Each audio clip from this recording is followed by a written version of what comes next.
Chennai 365, an effort by SKS in association with social, sports and cultural bodies to do good to a vibrant Chennai.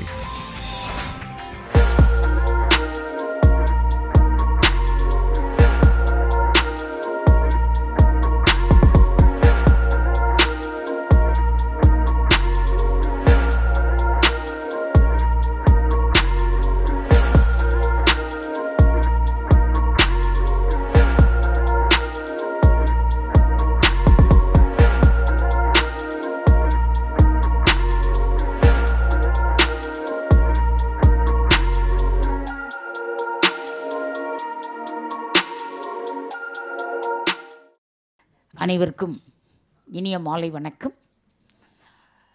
Tamil கூறும் நல்லுலகம் அறிந்து ஒவ்வொரு வாரமும் பாராட்டி கொண்டிருக்கக்கூடிய ஒரு நல்லதொரு நிகழ்வாக தெய்வத்தமிழ் 63 என்ற இந்த நிகழ்ச்சி தமிழ் கூறும் நல்லுலகில் ஒரு தன்னிகர் இல்லாத வரலாற்று புகழ்பெற்ற இடத்தை பெற்றிருப்பது தமிழ் கூறும் நல்லுலகம் அறிந்த ஒரு உண்மை.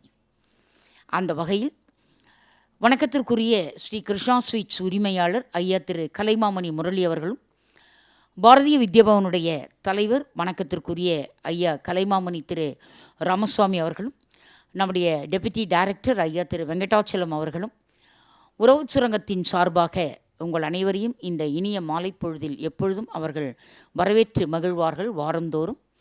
நேற்றைய தினம் எல்லோரும் இனியதொரு தீபத் திருநாளை கொண்டாடி எந்த விதமான அரக்க குணமும் மனிதர் உள்ளத்தில் இருக்கக்கூடாது என்பதை எடுத்து காட்டுகிற வகையில் நரகாசுரனுடைய வதை இருந்தாலும் அந்த வதையை ஒரு தீபத் திருநாளாக கொண்டாடுகிற ஒரு மரபின் அடிப்படையில் தமிழ் கூறும் நல்லுலகில் நாம் அனைவரும் தீபாவளி திருநாளை கொண்டாடிவிட்டு அடுத்த நாள் இந்த பொன்மாலை பொழுது சந்திப்பது என்பது பெரிய ஒரு அரிய செயல்தான்.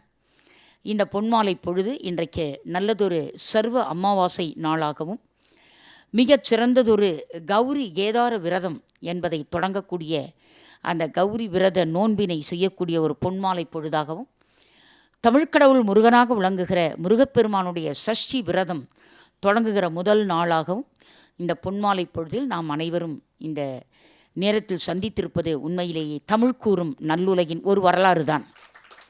அந்த வரலாற்றின் அடிப்படையில் உங்கள் அனைவரையும் வருக வருக என்று வரவேற்று மகிழ்கிறேன்.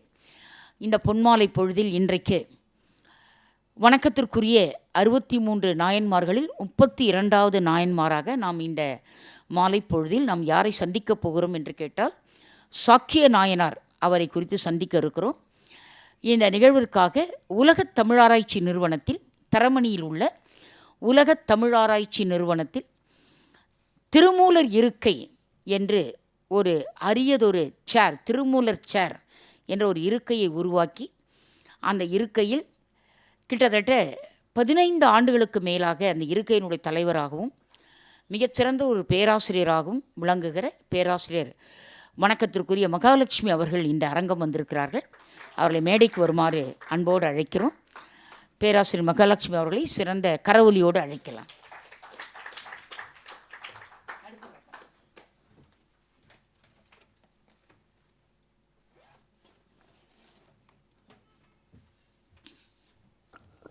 அடுத்ததாக இன்றைக்கு ஒரு மிகப்பெரிய பிரியபுராணத்தில் மிக அதிக பாடல்களையும் எழுதியிருக்கக்கூடிய ஒரு நாயன்மார் சாக்கிய நாயனார் அவரை குறித்து நாம் பார்க்க போகிறோம். இதற்காக லால்குடியிலிருந்து வணக்கத்திற்குரிய ஜோதி ரவி அவர்கள் இந்த அரங்கம் வந்திருக்கிறார்கள். அவர்களை உங்கள் அனைவரின் சார்பாகவும் மேடைக்கு வருமாறு அன்போடு அழைக்கிறேன்.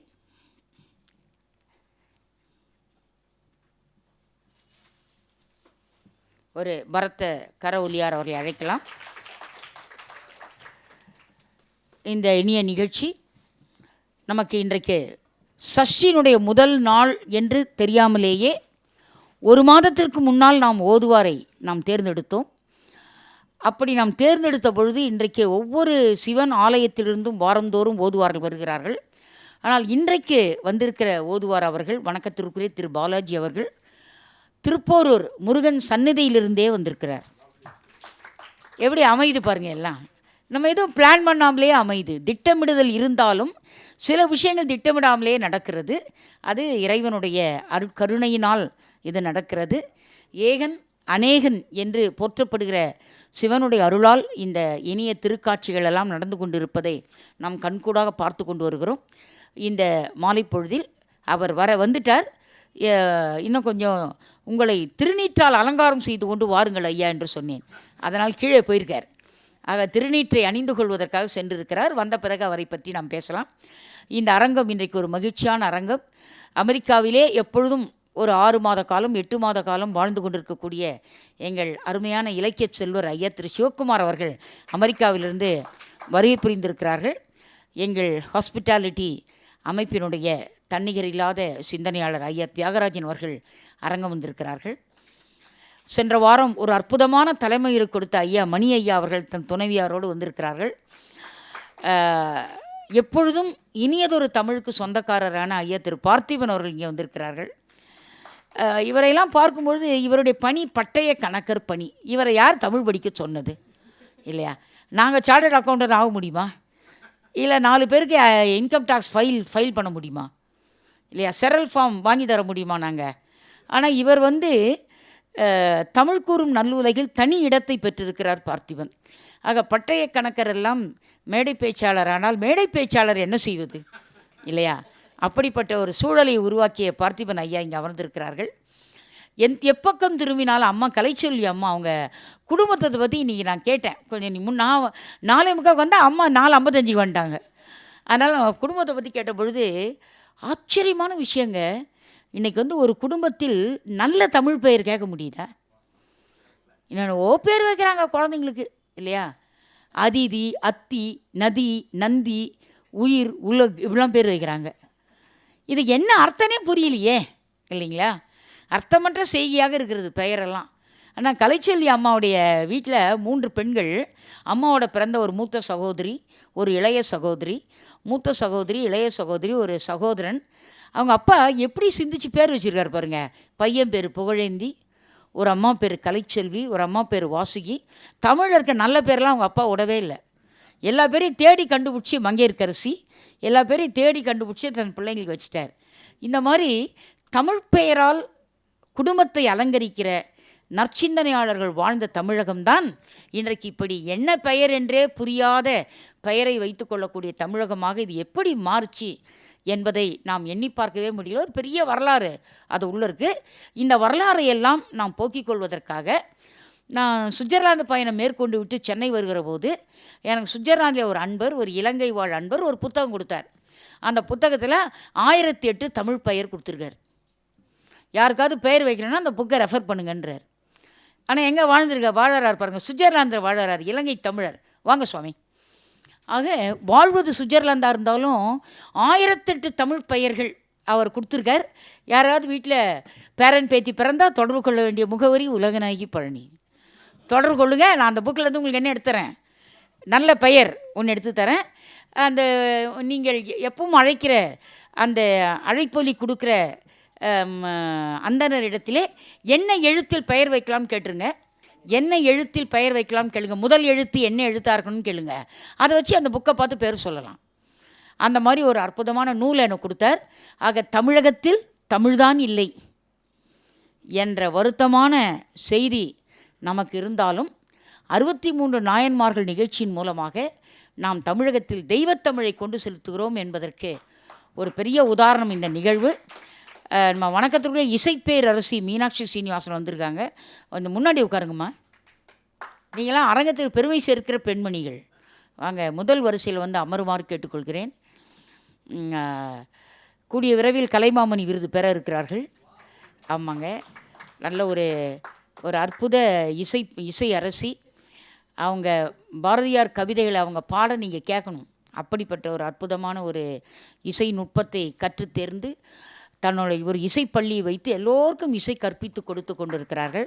அந்த மாதிரி ஒரு பெண்மணி அவங்க அரங்கம் வந்திருப்பது பெரிய மனதிற்கு மிக்க மகிழ்ச்சி. நண்பர்களே, இன்றைக்கு நம்முடைய நிகழ்வு இனிதே தொடங்க இருக்கிறது. முதலாவதாக நம்முடைய திருப்போரூர் முருகன் கோவில் ஆலயத்தில் பணியாற்றுகிற நம்முடைய ஓதுவா மூர்த்தி அவர்கள் இப்பொழுது ஒரு திருப்பதிகம் பாடி இறைவணக்கம் பாடி நிகழ்ச்சியை தொடங்கி வைப்பார். அனைவரும் அமர்ந்து இறைவணக்கம் கேட்குமாறு கேட்டுக்கொள்ளப்படுகிறீர்கள். இப்பொழுது ஓதுவார் அவர்கள். திருச்சிற்றம்பலம். வெற்றிவேல் முருகனுக்கு அரோகரா.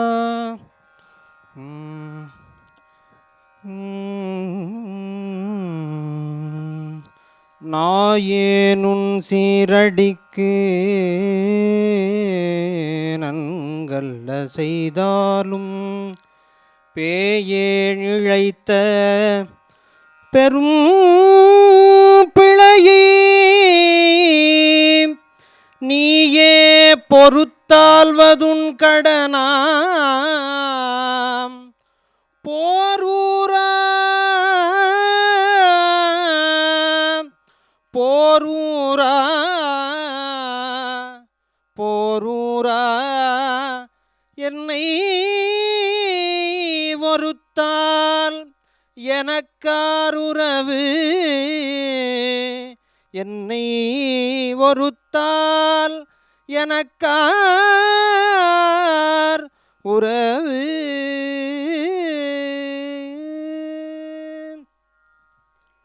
செம்மான் மகளை திருடும் திருடன் பெம்மான் முருகன் பிறவான் இரவான் சும்மாயிரு சொல்லற என்றலுமே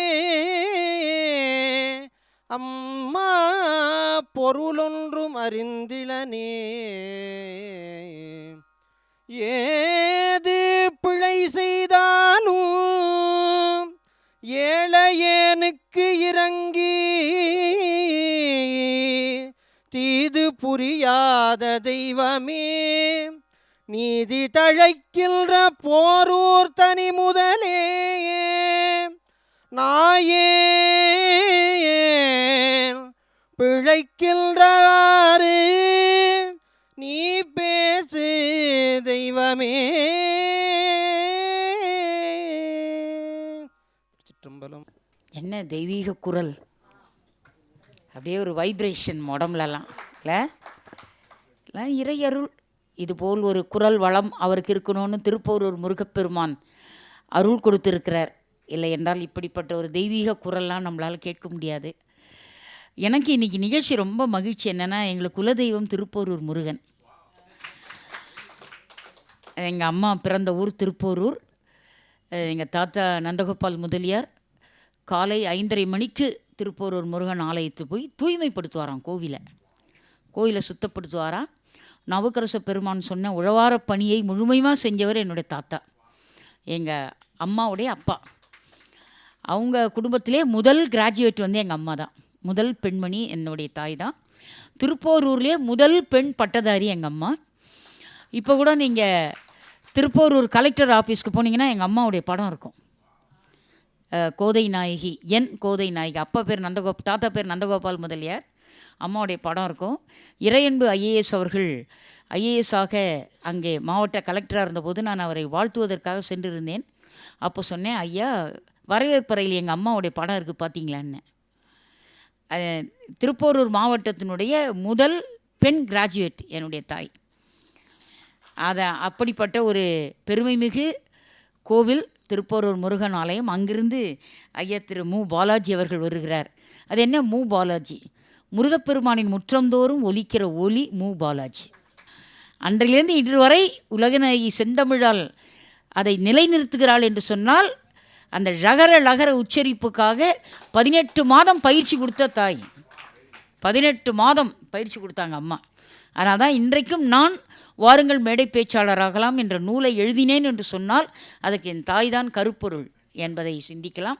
ஆக மிக அருமையானதொரு தெய்வீக குரலால் நம்மை கட்டி அணைத்தார் தம்பி ஓதுவார் திரு பாலாஜி அவர்கள். இப்பொழுது நாம் முறையாக நிகழ்ச்சிக்குள்ளே செல்கிறோம்.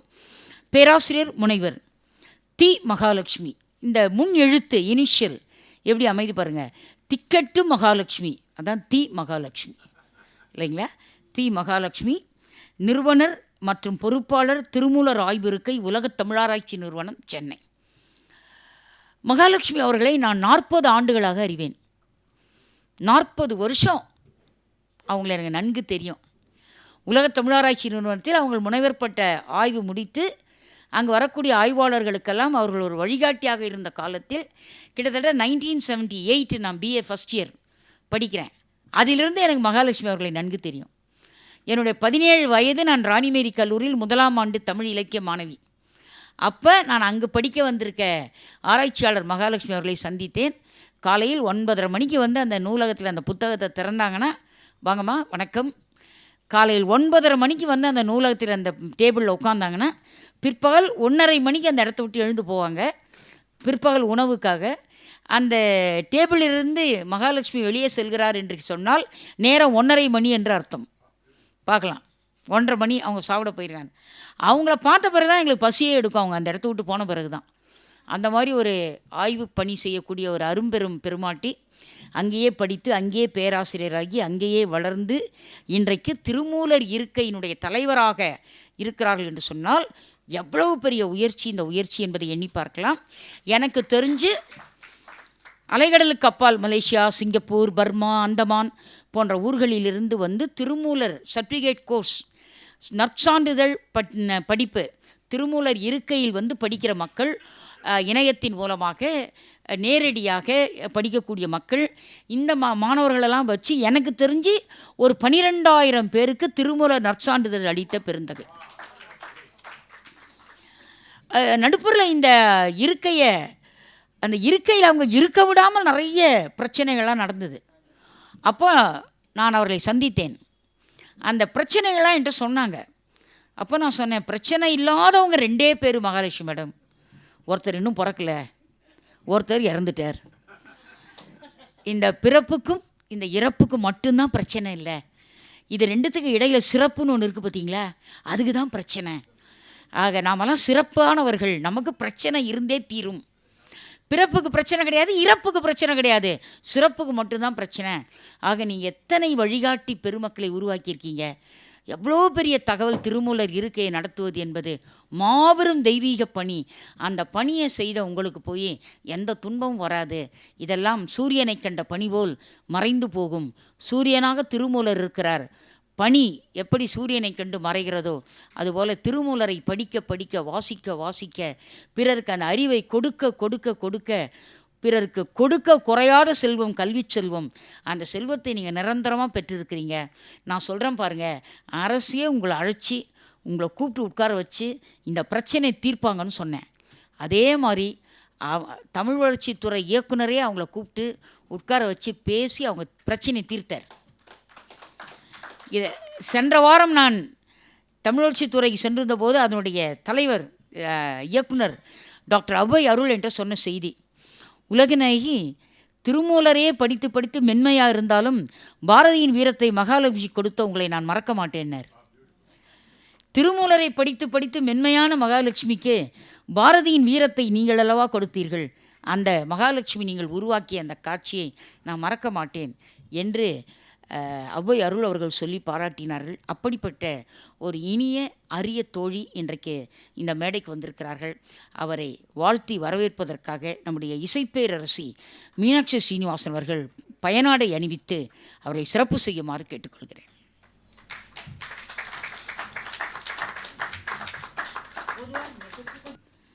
பேராசிரியர் முனைவர் திரு மகாலட்சுமி அவர்கள் இப்பொழுது தலைமை உரை ஆற்ற வருமாறு பணிவன்போடு அழைக்கிறேன். வருகை தந்துள்ள அனைவருக்கும் அன்பான வணக்கம்.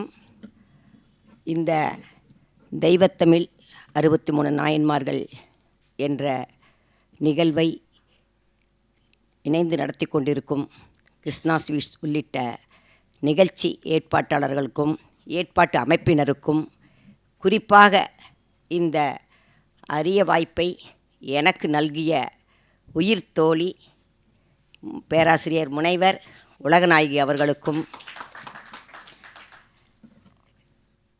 என்னுடைய வணக்கங்களுடன் நன்றிகளையும் தெரிவித்துக் கொள்கின்றேன். உலகநாயகி அவர்களை பற்றி சொல்லும்போது இந்த நிகழ்வை சொல்ல வேண்டும் என்று இருந்தேன். எனக்கு ஏற்பட்ட இடையூறு, அதுபோது அவர்கள் நடந்து கொண்டது உயிர் தோழி என்பதற்கான ஒரு உண்மையை, அவர்கள் எவ்வளவு பரபரப்பான சூழலில் வாழ்ந்து கொண்டிருந்தாலும் அந்த நேரத்தில் அவர்கள் என்னிடம் நடந்து கொண்ட முறைமை, உலகநாயகி என்பவர் என் உயிர் தோழிதான், ஆனால் என் உயிர் தோழி மட்டுமல்ல, யாராக இருந்தாலும் துன்பம் என்று வரும்போது அங்கு அவர்களுக்கு மன ஆறுதலும் உதவியும் மட்டுமல்ல, ஒரு சிறு செலவை கூட வைக்காமல் அது என் செலவாக இருக்க வேண்டும் என்று அனைத்து நிலையிலும் தன் உயர்வை செலுத்தியவர்கள். நேரம் நாம் எதுவும் பேச வேண்டாம், அவர்களை பற்றி பேசிவிடலாம் என்று வந்தேன். எனக்கு வேலை வைக்காமல் அவர்கள் பேசிவிட்டார்கள். அவர்களை புகழ்வதில் எனக்கு விருப்பமில்லை. ஏன் என்று சொன்னால், சூரியன் கிழக்கே உதிக்கிறது என்று சொன்னால், அது உங்களிடம் சொன்னால் அது எடுபடுமா? உலகநாயகியை பற்றி இந்த மேடை அல்ல, உலக நாடுகள், தமிழ்நாடு எங்கு போய் அவர்களது தமிழின் பெருமையை, அவர்கள் ஒரு துடிப்போடு ஆர்வத்தோடு இயங்கிக் கொண்டிருக்கும் முறைமையை வெளியில் சொன்னால் நமக்குத்தான் சங்கடமாக இருக்கும். எங்கேயோ என்ன கொல்லந்தெருவில் ஊசி விற்க வந்திருக்கின்றார்கள் என்பது போல் ஆகிவிடும். சூரியன் கிழக்கில் உதிக்கிறது என்று சொன்னது போல் ஆகிவிடும் என்பதால் அவர்களை பற்றி சொல்ல எதுவும் இல்லை. அந்த அளவிற்கு தமிழகம் மட்டுமல்ல, உலக நாடுமே பெருமைப்படக்கூடிய அளவிற்கு தமிழ்த்தாய் பெற்றெடுத்த ஒரு புதல்வி என்று அவர்களை நாம் சொல்லிக்கொள்வதில் தமிழகம் மட்டுமல்ல, உலக நாடுகளே பெருமையடையும். இது முகஸ்துதியே அல்ல, உணர்ந்து அனுபவித்து சொல்லக்கூடிய வார்த்தை இது. அதேபோல் இப்பொழுது என்னுடைய உரையில் அவர்களே அனுமதி கொடுத்தார்கள். தலைமை உரையாக இருந்தாலும் நீங்கள் நாயன்மாரோ இல்லாமல் திருமந்திரத்தை பற்றி, உங்களுடைய குறிப்பாக திருமந்திரம் கூட இல்லை, இருக்கையின் பணிகளை பற்றி சொல்லுங்கள் என்ற ஒரு அரிய வாய்ப்பை கொடுத்தார்கள். அந்த வகையில் திருமூலர் இருக்கையின் பணிகளையும் திருமந்திரம் தொடர்பான சில செய்திகளையும், குறிப்பாக கிருஷ்ணா ஸ்வீட்ஸ் கலைமாமணி முரளி அவர்கள் பற்றிய ஒரு சிறு குறிப்பையும் சொல்லி இந்த சிற்றுரையை, ஏனென்றால் நான் தலைமை உரை என்பதால் அதிகம் பேசக்கூடாது, சிற்றுரையை நிறைவு செய்கின்றேன். முதலில் திருமூலர் ஆய்விற்கை அரசு நிறுவனமான உலகத்தமிழ் ஆராய்ச்சி நிறுவனத்தில் 2016 திருமூலர் ஆய்வு இருக்கை தொடங்கப்பட்டது. இந்த இருக்கையின் நோக்கமானது திருமந்திர கல்வியையும் சித்தர்களின் யோகம், மருத்துவம், ஜோதிடம் போன்ற கலைகளையும் உலக மக்களின் நடைமுறை பயன்பாட்டுக்கு கொண்டு வருவது. கல்வியை அவர்கள் கற்பது மட்டுமல்ல, அது வாழ்வியல், அவர்களுடைய வாழ்வியலின் நடைமுறை பயன்பாட்டிற்கு கொண்டு வருவது என்ற நோக்கில் பல்வேறு பணிகளை செய்து வருகின்றோம். அந்த வகையில் உலக அளவிலான திருமந்திர மாநாடுகள், கருத்தரங்குகள், 50க்கும் மேற்பட்ட பயிலரங்குகள், 100க்கும் மேற்பட்ட சிறப்பு பொழிவுகள், 100க்கும் மேற்பட்ட நூல் வெளியீடுகள், 100க்கும் மேற்பட்ட விருது வழங்கல்கள், ஜோதிடம், மருத்துவம், யோகம் போன்றவற்றுக்கு விழிப்புணர்வு முகாம்கள் என்ற பல்வேறு பணிகளை செய்து வருகின்றோம். இருந்தாலும் எங்களுடைய நிர்வாகம் மகாலட்சுமி என்ற ஒரு தனிமரம் தோப்பாக இயங்குவதால் மெதுவாக இயங்கிக் கொண்டிருக்கிறது. குறிப்பாக நூல் எழுதும் பணிகள் அனைத்தையும் நானே செய்வதால் யாரிடம் கொடுத்தாலும் அது நடக்காத போது அத்தனை பாடநூல்களையும் எழுத வேண்டிய, திருமந்திரத்திற்கு மட்டும் ஒரு 30-40 நூல்களை எழுதியிருப்பேன். அத்தனை பணிகளையும் தமிழக அரசின் பரிசும் கிடைத்திருக்கின்றது திருமந்திர நூலுக்கு. அந்த வகையில் நூல் எழுதும் பணி, இவர்கள் சொன்னது போல் எந்த இடத்தில் வளர்ச்சி இருந்தாலும் பலவித, இவர் சொன்னது ஒரு சின்ன சூழ்நிலை தடையை சொன்னார்கள், பல்வேறு நிலைகளில் பல்வேறு தடைகள், அவை எல்லாம் இறை அருளால், என்னிடம் எந்த ஒரு வலிமையும் கிடையாது, இறை அருளால் இன்று நான் அடைந்திருக்கும் வெற்றி என்பது, என்னுடைய வெற்றி எனக்கு அடைந்து விட்டது, இனி நான் அதை செயல்படுத்த வேண்டியதுதான். அந்த அளவிற்கு மலேசியா, லண்டன், தமிழகம் போன்ற எல்லா குறிப்பாக SRM பல்கலைக்கழகத்திலும் மிகப்பெரிய வெற்றியை அடைந்திருக்கின்றோம். உலகத்தமிழ் ஆராய்ச்சி நிறுவனத்திலும் அறிஞர் பட்டம் மாணவர்கள் பெற இருக்கின்றார்கள். இப்பொழுது உலகத்தமிழ் ஆராய்ச்சி நிறுவனத்தின் மூலமாக முதலில் தேர்வு எழுதாமல் விட்டவர்களெல்லாம் தேர்வு எழுதியிருக்கின்றார்கள். அந்த வகையில் அத்தனை பெருமையும் இவர்களையும் சாரும். சரியான நேரத்தில் சரியான உதவியை செய்து அங்குள்ள சூழலை எல்லாம் புரிய வைத்தார்கள். அங்குள்ள சூழலை அவர்கள் புரிய வைத்ததன் காரணமாகவும் நான் SRMற்கு சென்றேன். எனவே அந்த பெருமையும் நம்முடைய தமிழ் வளர்ச்சித்துறை இயக்குனர் அருள் அவர்களையும் நம்முடைய முனைவர் உலகநாயகி அவர்களையுமே சாரும். நீங்கள் உலகத்தமிழ் ஆராய்ச்சி நிறுவனத்திலேயே மல்லு கட்டி கொண்டு நிற்காதீர்கள் என்று நம்முடைய தமிழ் வளர்ச்சித்துறை இயக்குனர் அருள் அவர்கள் சொன்னார். நீங்கள் வெளியில் சென்னை பல்கலைக்கழகத்துக்கு செல்லுங்கள், நானே உங்களுக்கு வேண்டிய அத்தனை உதவிகளையும் செய்கிறேன் என்று சொன்னார். சென்னை பல்கலைக்கழகம் சென்றேன். இருந்தாலும் அங்கு நாம் திரும்பவும் அதிகமான அங்கே உள்ளவர்களெல்லாம் செய்து கொடுக்க தாமதமாகும் என்று SRM பல்கலைக்கழகம் சென்றேன். மிக விரைவாக சிறப்பாக செய்து கொடுத்து கொண்டிருக்கின்றார்கள். நாங்கள் நடத்துவதில் முக்கியமானது கல்விப்பணி. 12 பட்டயங்களை நடத்துகின்றோம். எவ்வளவு பேர் படித்தார்கள்னா 2000க்கு மேற்பட்டவர்கள் பட்டய சான்றிதழ் வாங்கியிருக்கின்றார்கள். சிறப்பு சான்றிதழ், ஒர்க் ஷாப் அதெல்லாம் சொன்னால் இவர்கள் வழங்கிய அளவிற்கு நாங்கள் சான்றிதழ்களை 1000 கணக்கில் வழங்கி இருக்கின்றோம். அதெல்லாம் 50 ஒர்க் ஷாப்னால் எத்தனை சான்றிதழ் வழங்கியிருப்போம்னு பாருங்கள், எவ்வளவோ வழங்கியிருக்கோம். அதெல்லாம் பட்டயம், உயராய்வு பட்டயம் என்ற வகையிலெல்லாம் 2111 பேர் முடித்திருக்கின்றார்கள். ஒரு பணி இப்பொழுது அதை விரிவுபடுத்திய நிலையில் 12 பட்டய வகுப்புகள் நடக்கின்றது. அதில் விரிவெல்லாம் நீங்கள் பின்னாடி கூட தெரிஞ்சுக்கலாம். அந்த பட்டய வகுப்பு தொடர்பான இணையதளத்திலும் அதற்கான வகுப்பறை இருக்கின்றது. 24 மணி நேரம் இணையதள வகுப்பிலும் படிக்கலாம், நேரடியாகவும் படிக்கலாம். நாங்கள் சொன்னேன் முதலே நிர்வாகத்தை விரிவுபடுத்த முடியவில்லை என்று. இந்த ஜனவரி முதல் நிர்வாகத்தை விரிவுபடுத்த இருப்பதால் பள்ளி கல்லூரி உட்பட உலக நாடுகள் அனைவரும் இந்த திருமந்திர கல்வியை படிப்பார்கள் என்ற அளவிற்கு நாங்கள் அனுபவத்தில் நேரில் கண்டு தெரிந்த உண்மையை உங்களிடம் சொல்லிக்கொள்வதில் பெரிதும் மகிழ்ச்சி அடைகின்றேன்.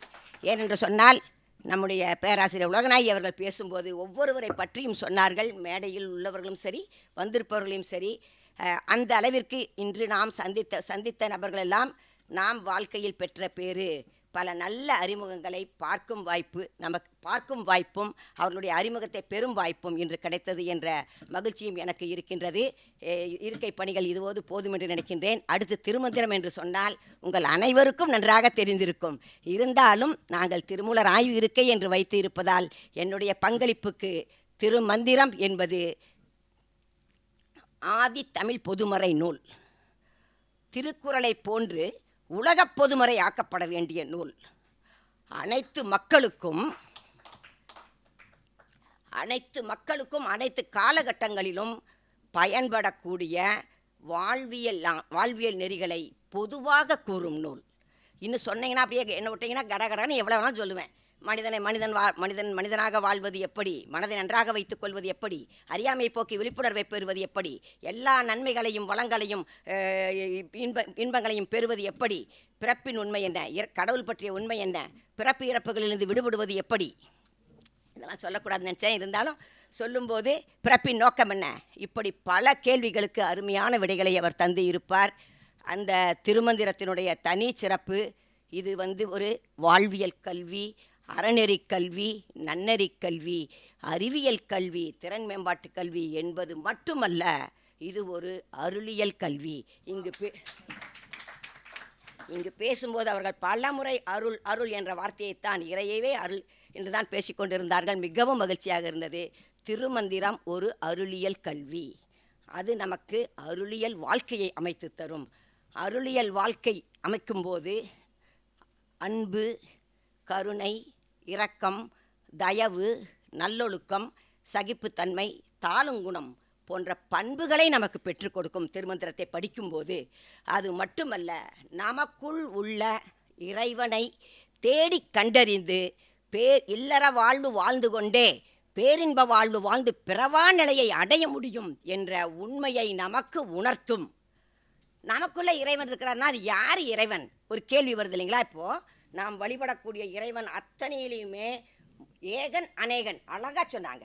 அந்த ஒன்றை புரிஞ்சுக்கிட்டாலே அநேகன் அவன் எல்லா இடத்துலையும் இருக்கிறார், மாற்று கருத்தே கிடையாது. ஆனால் அவர் ஏகன்தான். அவருடைய சக்தி தான் அநேகமாக இருக்கின்றது. அவர் ஒருவர்தான் என்ற ஒரு உண்மையை ஏகன் அநேகன் என்று அழகாக சொன்னார்கள். அப்படியானால் நமக்குள் உள்ள இறைவனை தேடி கண்டடைந்தால் நாம் பிறவா நிலையை அடையலாம் என்றால் நமக்குள் உள்ள இறைவன் யார்? நம்முடைய உயிர்தான் இறைவன். அதனால்தான் திருமூலர் ஜீவனே சிவலிங்கம் என்று சொன்னார். அந்த உயிர் எங்கிருந்து நமக்கு வந்தது? ஆதியில் தோன்றிய இறை ஒளி அணு. அங்கே ஒளிக்கு தான் முக்கியத்துவம் கொடுக்கணும். நம்ம இறை ஒளி அணு அது அதனுடைய ஒரே ஒரு துளி தான் நாம் அத்தனை உயிரினங்களுமே. அப்படியானால் நாம் அனைவரும் ஒரு தாய் வயிற்று பிள்ளைகள். அதனால்தான் கணியன் பூங்குன்றன் சொன்னான், யாதும் ஊரே யாவரும் கெளிர்னு. திருமூலர் சொல்கிறாரு, யான் பெற்ற இன்பம் பெருகை வையகம்னாரு. ஏன்னா எல்லாம் ஒரு குடும்பம். வள்ளலார் பெருமான் சொல்கிறார் பாருங்க, எம்முள் உயிருள் யாம் இதை அறிந்தே உயிர் நலம் பரவுக. இறைவன் எல்லா உயிர்க்குள்ளேயும் இருக்கிறாராம். நமக்குள்ள இறைவன் இருக்கு. இறைவனுக்குள்ள எல்லா உயிர்களும் இருக்கு. இறைவன் எங்கே இருக்கிறாரு? நமக்குள்ள எல்லாம் இருக்கிறாரு. இறைவனுக்குள்ள அத்தனை உயிர் இருக்குது. நம்ம எல்லாருக்குள்ளேயும் இறைவன் இருக்கிறாரு. இங்கே வந்துருச்சுங்களா? ஏகன் அநேகன். இறைவன் ஏகன், உலகத்திலே இருக்கிறாரு, உலக இயக்கத்திலே இருக்கிறாரு, உலக உயிர்கள்லையும் இருக்கிறாரு. அப்போ அவர் ஏகன் என்ன ஆகிறாரு? அநேகன் ஆகிறாரு. இந்த ஒரு உண்மையை தான் திருமூலர் மிக அழகாக, பெரிய அதிசயம் என்னென்னா கடைசியாக சொல்லி முடிக்கிற திருமந்திரத்தின் தனி சிறப்பு என்ன என்பதை. அப்போ இவர் என்ன நம்ம ஒரு துளி சொல்லிட்டோம், ஒரு தாய் வயிற்று பிள்ளைகள்னு சொன்னோம். ஏன் இந்த உயிர் நம்ம என்ன சொன்னால் பேரின்ப வாழ்வு பிறவாமைங்கிறது தான் கான்செப்ட்னு சொன்னோம். ஏன் அடைய முடியல? இந்த உயிரை சுற்றி, இந்த ஆன்மாவை சுற்றி, இந்த ஜீவாத்மாவை சுற்றி ஆணவம், கண்மம், மாயை என்ற அழுக்கு திரைகள் மூடி இருப்பதால் அவற்றை நீக்கினால் பேரின்ப வாழ்வும் உண்டு, பிறவா நிலையும் உண்டு என்பதை மிக அழகாக சொல்லியிருப்பார். அதற்கான, ஏனென்றால் இங்கு பேசக்கூடிய இடமல்ல என்பதால் அதற்கான வழிமுறைகளாக பேரின்ப வாழ்வு பிறவா நிலை, அதற்கான வழிமுறைகளாக வாழ்வியல், யோகம், மந்திரம், மருத்துவம், பக்தி, ஞானம் என்று அனைத்தையும் சொல்லியிருப்பார். பக்தியின் வழியாகவும் நமக்குள் இருக்கும் இறைவனையும் மூலப்பொருளாகிய இறைவனையும் அடைய முடியும் என்பதை மிக அழகாக, பரமாத்மான் என்று வைத்துக்கொள்ளலாம், அவரை அடைய முடியும் என்பதை பக்தியின் மூலமாகவும் அடைய முடியும். யார் எந்த நிலையில் இருந்தாலும் அவர்கள் அடைய முடியும். வாழ்வியலா ஒரு இனிமையான ஒரு வார்த்தை பேசினாலும் அடைய முடியும். அது தவம் செய்ததற்கு ஒப்பான ஆற்றலை வழங்கும் என்றெல்லாம் சொல்லியிருப்பார். அதைவிட சிறப்பாக திருமூலர் ஒன்றை சொல்லுவார். இத்தனை வழிமுறைகளை 3000 பாடல்களில் சொல்லியிருக்கிறார். எவ்வளவு சொன்ன? வாழ்வியல் சொன்னோம், யோகம், மந்திரம், மருத்துவம், பக்தி, ஞானம், இத்தனை வழிமுறைகளை மிக அழகாக சொல்லியிருப்பார். 9 தந்திரங்களில் 3000 பாடல்களாக சொல்லுவார். அவர் இந்த வழிமுறைகளை எல்லாம் நீங்கள் பின்பற்ற வேண்டிய அவசியம் இல்லை. இந்த திருமந்திரத்தை பொருள் உணர்ந்து படியுங்கள். நான் சுருக்கமாக சொல்ல நினச்ச பாடல் சொல்லட்டுங்களா? அது என்ன? மூலன் அருளிய 3000 தமிழிது, நாளம் அறியவே நந்தி அருளது, காலையில் எழுந்து கருத்தறிந்து ஓதிடின் நாளத் தலைவனை நன்னலுமாமே. அப்போ திருமந்திரத்தை நம்ம படித்தாலே போதும்னு திருமூலர் சொல்கிறாரு. ஆனால் கரூரார் சொல்லுவார், நீங்கள் திருமந்திரத்தை கூட படிக்க வேண்டாம், அந்த கஷ்டம் கூட உங்களுக்கு வேண்டாம், நீங்கள் திருமூலரையே நினைத்து கொண்டிருங்கள், அந்த நிலையை அடைய முடியுங்கிறாரு. ஏன் சொல்கிறாரு? திருமூலர் அவ்வளவு ஆற்றல் மிக்கவர் என்பதை அந்த வரியில் நாம் புரிந்து கொள்கிறோம். திருமூல தேவனையே நினைத்திருப்பாருக்கு கருமூலம் இல்லையே கான். உங்களுக்கு பிறவியே இல்லை, நீங்கள் இறைவன்ட்ட போயிடுவீங்க. அப்போது திருமூல தேவனையே சிந்தித்திருப்பாருக்கு கருமூலமே இல்லையே கான் என்று சொன்னால் திருமந்திரம் மட்டும் சிறப்பு வாய்ந்ததல்ல, அதை அருளிய திருமூலர் எப்படிப்பட்டவராக இருப்பார்? ஏனென்று சொன்னால் ஆண்டுக்கு ஒரு பாடல் கொடுக்கிறார், தவத்தில் அமர்ந்து கொடுக்கின்றார். அவருடைய பாடல்களை படித்தால் நமக்கு பிரபஞ்ச ஆற்றல், ஐம்பூதங்களின் ஆற்றல், உலகியல் இன்பம் அனைத்தும் கிடைக்கும் என்ற ஒரு பெரிய உண்மையை நமக்கு திருமந்திரம் சொல்லித் தருகின்றது. உதாரணமாக அத்தனை பாடல்களை சொல்ல முடியும். அதற்கு உதாரணமாக சிவ சிவ என்றிட தீவினை மாளும். நம்ம கஷ்டப்படுறதுக்கு காரணமே நம்முடைய வினைதான். சிவசிவ என்றிட தீவினை மாளும் பாரு, சிவசிவ என்றிட சிவகதியாமே பார். அரகர என்றால் பிறப்பே அரும்பர். அப்போ இன்னும் இது மாதிரி சொன்னோம்னா சொல்லிக்கிட்டே போகலாம் அவருடைய வரிகள் அன்பே சிவம், ஆசை அருமின், யாவர்க்குமாம் பிறருக்கு இன்னுரை தானே, யாருக்கும் இடுமின் அவரவர் என்னன்மின், உள்ளம் பெருங்கோயில், ஜீவனே சிவலிங்கம். அதான் சார் சுருக்கம் கருதி உன்னோடம்பு ஆலயம்னு அழகாக சொல்கிறார் அவர். அடுத்து உடம்பால் அழியின் உயிரால் அழிவர், உடம்பினுள்ளே உருபொருள் கண்டேன். குறிப்பாக சொல்கிறார் பாருங்க, தெளிவு அறியார் தீரார் பிறப்பே. என்னதான் அவர் சொல்லி வச்சாலும் தெளிவுங்கிற ஒன்று வர வரைக்கும் நமக்கு பிறப்பு தீராது. உணராதவருக்கு இல்லை நீ இன்பம் தானே. நாம் உணர்ந்தால் மட்டும்தான் நாள்வினையாளர்கள் இறைவனின் அந்த அருள் கருணையை உணரமாட்டார்கள் என்று சொல்லுவார். இப்போ இதை பார்க்கும்போது என்ன அப்படின்னு சொன்னால் அவர் என்ன சொல்கிறார்? இறைவனை அருளாக, அறிவாக, ஜோதியாக சொல்கிறார்.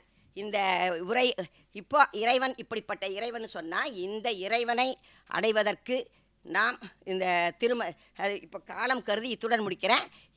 இப்படிப்பட்ட இறைவன் அறிவாக அருளாக ஜோதியாக இருப்பதால் தான் வள்ளலார் பெருமான் கூட அருட்பெரும் ஜோதி என்று சொன்னார். இந்த அருளியல் கல்வியை நாம் படிக்கும் போது வல்லார் சொல்வார், அருள் அறிவு ஒன்று இருந்து விட்டால் மற்ற அறிவு தானே வரும். கடைசியாக அவனு சொல்லி முடிக்கிறேன். திருமந்திரத்துக்கு சிறப்புன்னு சொன்ன பார்த்தீங்களா? என்ன சிறப்புன்னு சொன்னால், திருமந்திரம் ஒன்றை படித்தால் அது அருளியல் கல்வியாக இருப்பதால் நாம் படிக்கக்கூடிய எந்த வகை படிப்பாக இருந்தாலும் சரி, நாம் இன்று பயன்படுத்தக்கூடிய தன்னை அறிதல்னா ஸ்கில் டெவலப்மெண்ட்டு, எந்த வகையான படிப்பு, எந்த வகையான துறை சார்ந்த செய்திகள், வாழ்வியலில் அனுபவிக்கக்கூடிய செய்திகளாக இருந்தாலும் சரி, அத்தனைக்கும் அடிப்படையாக இருப்பது, மூல கருவூலமாக இருப்பது, ஆதி பிரமாண நூலாக இருப்பது திருமந்திரம். அப்போ நம்ம என்ன புரிஞ்சுக்கணும், இப்படிப்பட்ட ஒரு மூல கருவூலம் நமக்கு கிடைத்திருக்கும் போது, அது 3000 பாடல்களாக நம் கையில் கிடைத்திருக்கும் போது அதை ஏன் நாம் பயிலக்கூடாது? திருமந்திரம் என்ற ஒரு சாவி ஒரு பூட்டைத்தான் திறக்கும், திருமந்திரம் என்ற சூழ்ச்சிக்கோள் அனைத்து பூட்டையும் திறக்கும் என்று சொல்லி, இந்த திருமந்திரத்தை அனைவரும் பள்ளி சிறியவர் முதல் பெரியவர் வரை பள்ளி கல்லூரி மாணவர்கள் உட்பட அனைவரும் படிக்க வேண்டும் என்ற வேண்டுகோளை உங்கள் முன் வைத்து நீங்களும் படிக்க முன்வர வேண்டும், மற்றவர்கள் படிக்கவும் ஒத்துழைப்பை நல்க வேண்டும் என்று கூறி உரையை இத்துடன் முறித்து, முதலில் கேட்டுக்கொண்ட அனுமதியின் பேரில் நம்முடைய கலைமாமணி கிருஷ்ணா ஸ்வீட்ஸ் நிறுவனரை பற்றி ஒரு சிறு நிகழ்வை சொல்லி முடிக்கிறேன். அது உங்கள் இப்போ உரைக்கு அப்புறம் ஒரு பர்மிஷன். ஒரு முறை சுருக்கமாக சொல்கிறேன். நம்முடைய கலைமாமணி கிருஷ்ணா ஸ்வீட்ஸ் அவர்களை பார்க்கும் வாய்ப்பு எனக்கு ஏற்பட்டது. அப்பொழுது அவர் ஒரு மீட்டிங்குக்கு செல்வதற்காக வெளியே வந்து கொண்டிருந்தார். நாங்கள் திருமூலர் ஆய்விற்கை உலகத்தமிழராட்சி நிறுவனம் என்று சொன்னதும், மிக அவசரம், இருந்தாலும் 2 வரி பேசுங்கள் என்று சொன்னார். அமர்ந்து விட்டார். உடனே நாங்கள் சொன்னோம் திருமூலர் ஆய்விற்கை என்று. உடனே அவர் என்ன சொன்னார், இப்பொழுது நான் வெளியே போகிறேன், என்னுடைய செயலாளர் இவரை பயன்படுத்தி கொள்ளுங்கள், பிஏவை, அவர்கள் உங்களுக்கு வேண்டிய செய்வார். நீங்கள் திருமந்திரம் தொடர்பாக என்ன தகவல்களை வேண்டுமானாலும் கொடுங்கள், நாங்கள் பாலமாக இருந்து மக்களுக்கு கொண்டு போய் சேர்த்துக்கிறோம். அவ்வளவு அவசரத்திலும் அவ்வளவு தெளிவான ஒரு உரை. அப்பொழுது அவர் வெளியே போய்விட்டால் எங்களுக்கு புரியாது என்பதற்காக அடுத்து ஒரு வார்த்தை சொல்கிறார். நான் இப்பொழுது உங்களுக்கு ஒரு சிலதை எடுத்து காட்டுகிறேன், இதுபோல் நீங்கள் எதை கொடுத்தாலும் நாங்கள் செய்து தருகிறோம். இப்பொழுது நான் 1-2 சொல்லிவிட்டு கிளம்பி விடுகிறேன் என்று சொல்லி அவர் சொன்னது 3 விஷயங்களை சொன்னார். ஒன்று, திருமந்திரத்திற்கு மிக மிக ஔவைக்குறள் போல் மிக மிக எளிமையாக நூலை எழுதுங்கள். அந்த நூலை மாணவன் அரை மணி நேரத்தில் படித்துவிட வேண்டும். நீங்கள் கொடுக்கும் எத்தனை நூல்களாக இருந்தாலும் அரை மணி நேரத்தில் படிக்கும்படி நீங்கள் எத்தனை நூல்களை எழுதி கொடுத்தாலும் ஒவ்வொரு நூலும் 1,00,000 படிகள் வெளியிடுகிறோம். அந்த 1,00,000 படிகளை அனைத்து பள்ளிகளுக்கும் கொடுத்து விடுவோம். மாணவர்களுக்கு அந்த நூலை ஒரே நேரத்தில் அவர்கள் வழங்குவார்கள். அந்த நூலை வழங்கும் நேரம் அரை மணி நேரமாக இருக்கும். ஒரு அரை மணி நேரத்தில் 1,00,000 மாணவர்கள் அந்த நூலை பெற்று விடுவார்கள். அந்த மாணவர் படிக்கும் நேரமும் அரை மணி நேரமாக இருக்கும். அதுக்கு மேலேயும் போகிற அவசரத்தில் சொல்கிறார் பாருங்கள், அதுதான் ரொம்ப ஆச்சரியம். அரை மணி நேரம் படிக்கிற மாதிரி எழுதாதீங்க, 25 நிமிஷம் படிக்கிற மாதிரி எழுதுங்க.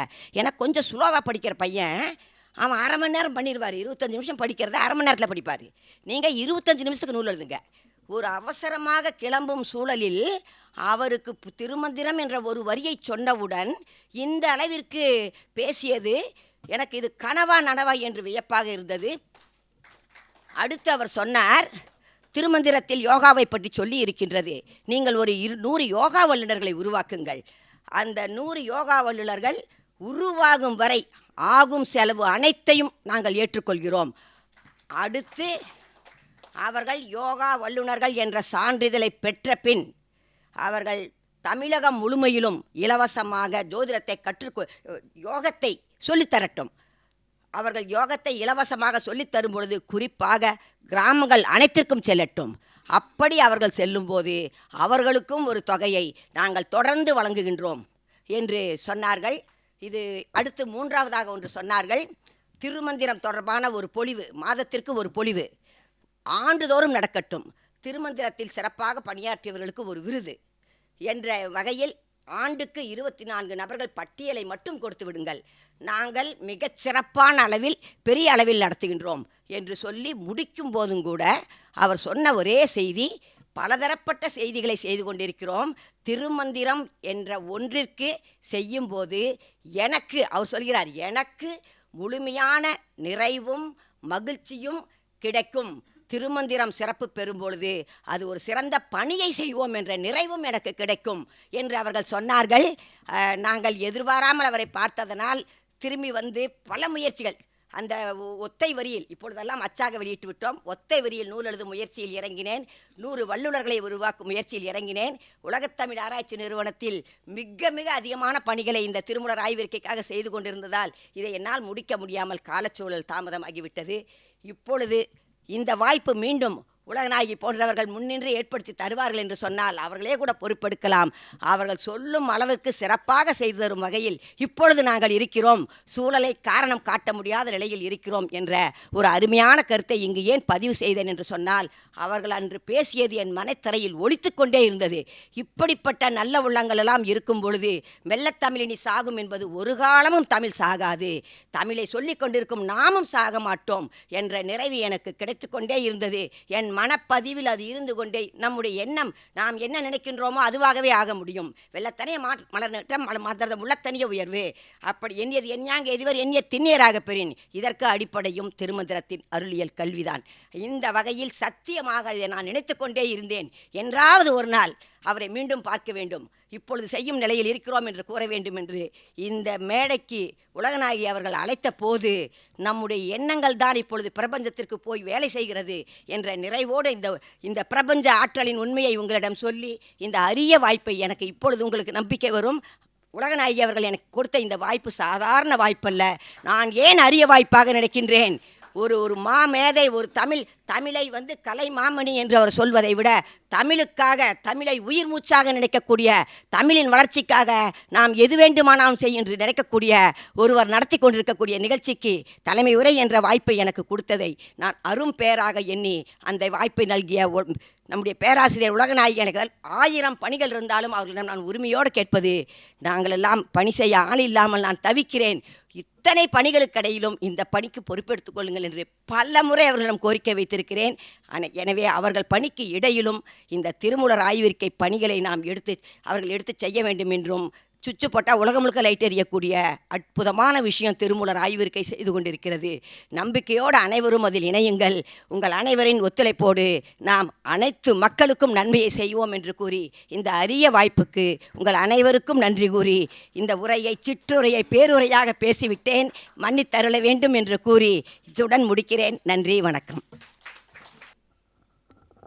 இறைவன் பெண்ணுக்கு ஆற்றல் கொடுத்து விட்டால் எத்துணை பணிகள் நடைபெற்று கொண்டிருக்கிறது இந்த வையகத்தில் என்பதை தெரிந்து கொள்ளுகிற வண்ணத்தில் பேராசிரியர் திருமூலர் இருக்கையின் தலைவர் அவர்கள் செம்மாந்த ஒரு உரையை நமக்கு வழங்கினார்கள். திருமூலர் தான் இந்த உலகத்தின் முதல் விஞ்ஞானி, மானுடவியல் விஞ்ஞானி, ஹியூமன் சைக்காலஜிஸ்ட் திருமூலர் என்பதை மிக அருமையாக தங்களுடைய சொற்பொழிவில் எடுத்து காட்டினார்கள். திருமூலரை பற்றிய அறிவிப்பை தருகிற போது மகாலட்சுமியினுடைய வார்த்தைகளில் இவ்வளவு வேகம் இருக்கிறது என்று சொன்னால் உலகத் தமிழாராய்ச்சி நிறுவனத்தில் எவ்வளவு வேகம் இருக்கும் என்று எண்ணி பார்க்கலாம். நான் அடிக்கடி சொல்வதுண்டு, தமிழ்த்தாய் தன்னை வளர்த்து கொள்வதற்காக யாரையாவது உருவாக்கி கொண்டே இருப்பாள். அவள் வளர்த்து கொள்வதற்காக யாரையாவது உருவாக்கி கொண்டே இருப்பாள். அவர்கள் எம்மொழியை சார்ந்தவராக இருந்தாலும் பரவாயில்லை, எந்த மதத்தை சார்ந்தவராக இருந்தாலும் பரவாயில்லை. கம்பனுக்கு பிறகு நற்றமிழ் கவிதை பாடும் கவிஞன் தமிழகத்தில் இல்லையே என்று தமிழன்னை தேம்பி அழுத போதுதான் வீரமாமுனி தேம்பா அணி படைத்தான். தமிழ்த்தாய் தேம்பி அழுதாளாம். கம்பனுக்கு பிறகு இப்படி ஒரு பாவலன் இல்லையே என்று தமிழ்த்தாய் அழுதபோது ஐரோப்பிய நாட்டிலிருந்து வீரமாமுனி வந்தான், தேம்பா அணி படைத்தான், தேம்பி அழுத தமிழன்னையின் கண்கள் துடைப்பதற்கு என்பது ஒரு வரலாறு.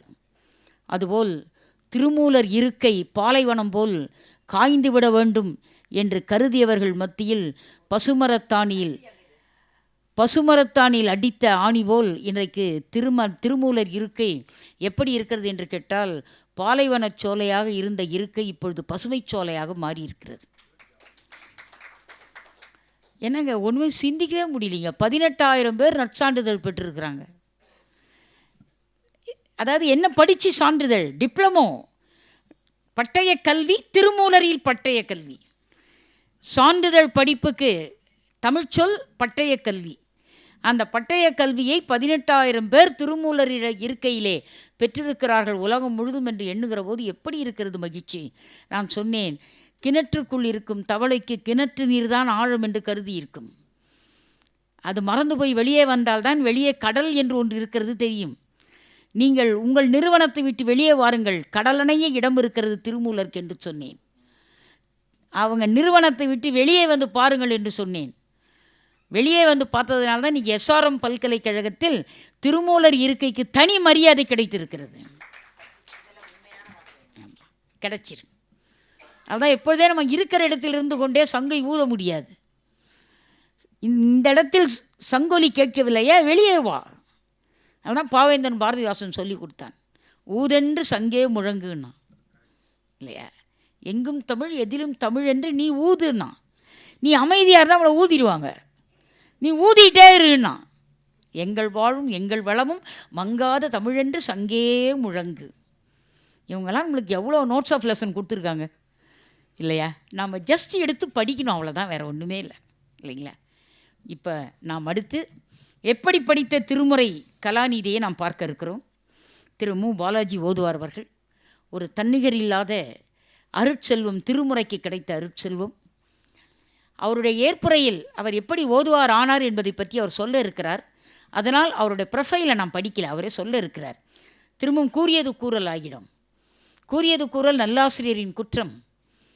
அதனால் நான் அவருடைய ப்ரொஃபைலை இப்படி சுருக்கச் சொல்லி விளங்க வைக்கிறேன்.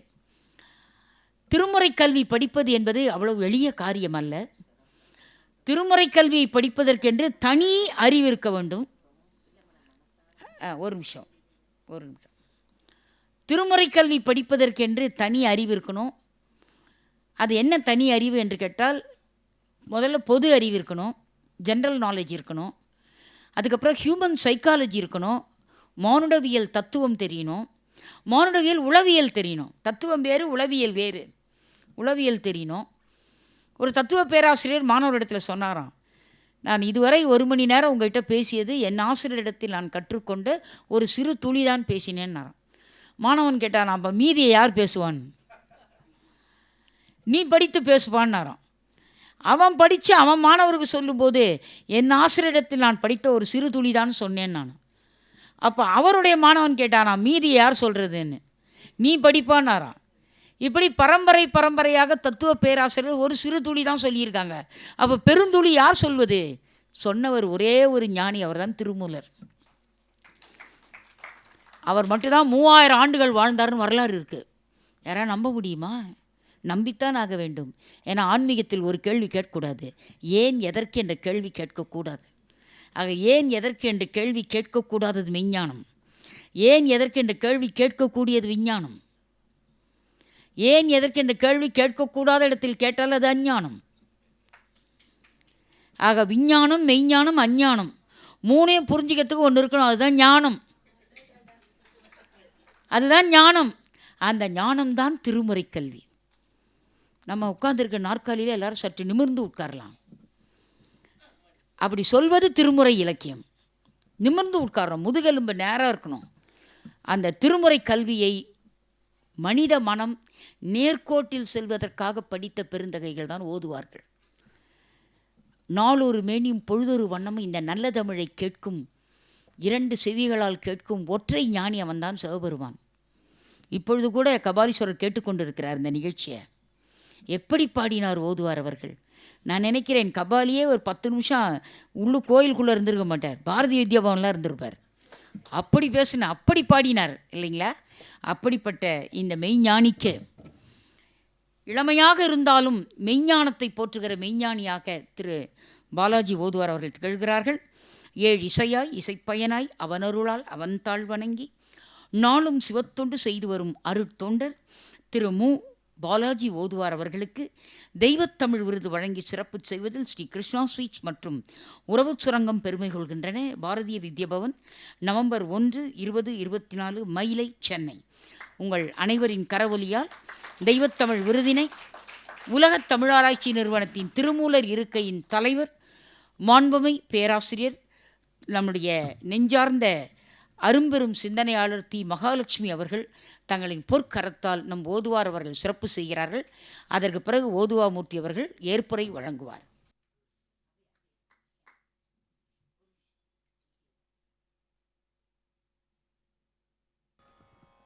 பாடுவார் பசி தீர்ப்பார், பரவுவார் பிணி களைவார், ஓடு நற்கலனாக உண்பழி குழல்வாரே, காடுனில் இடமாக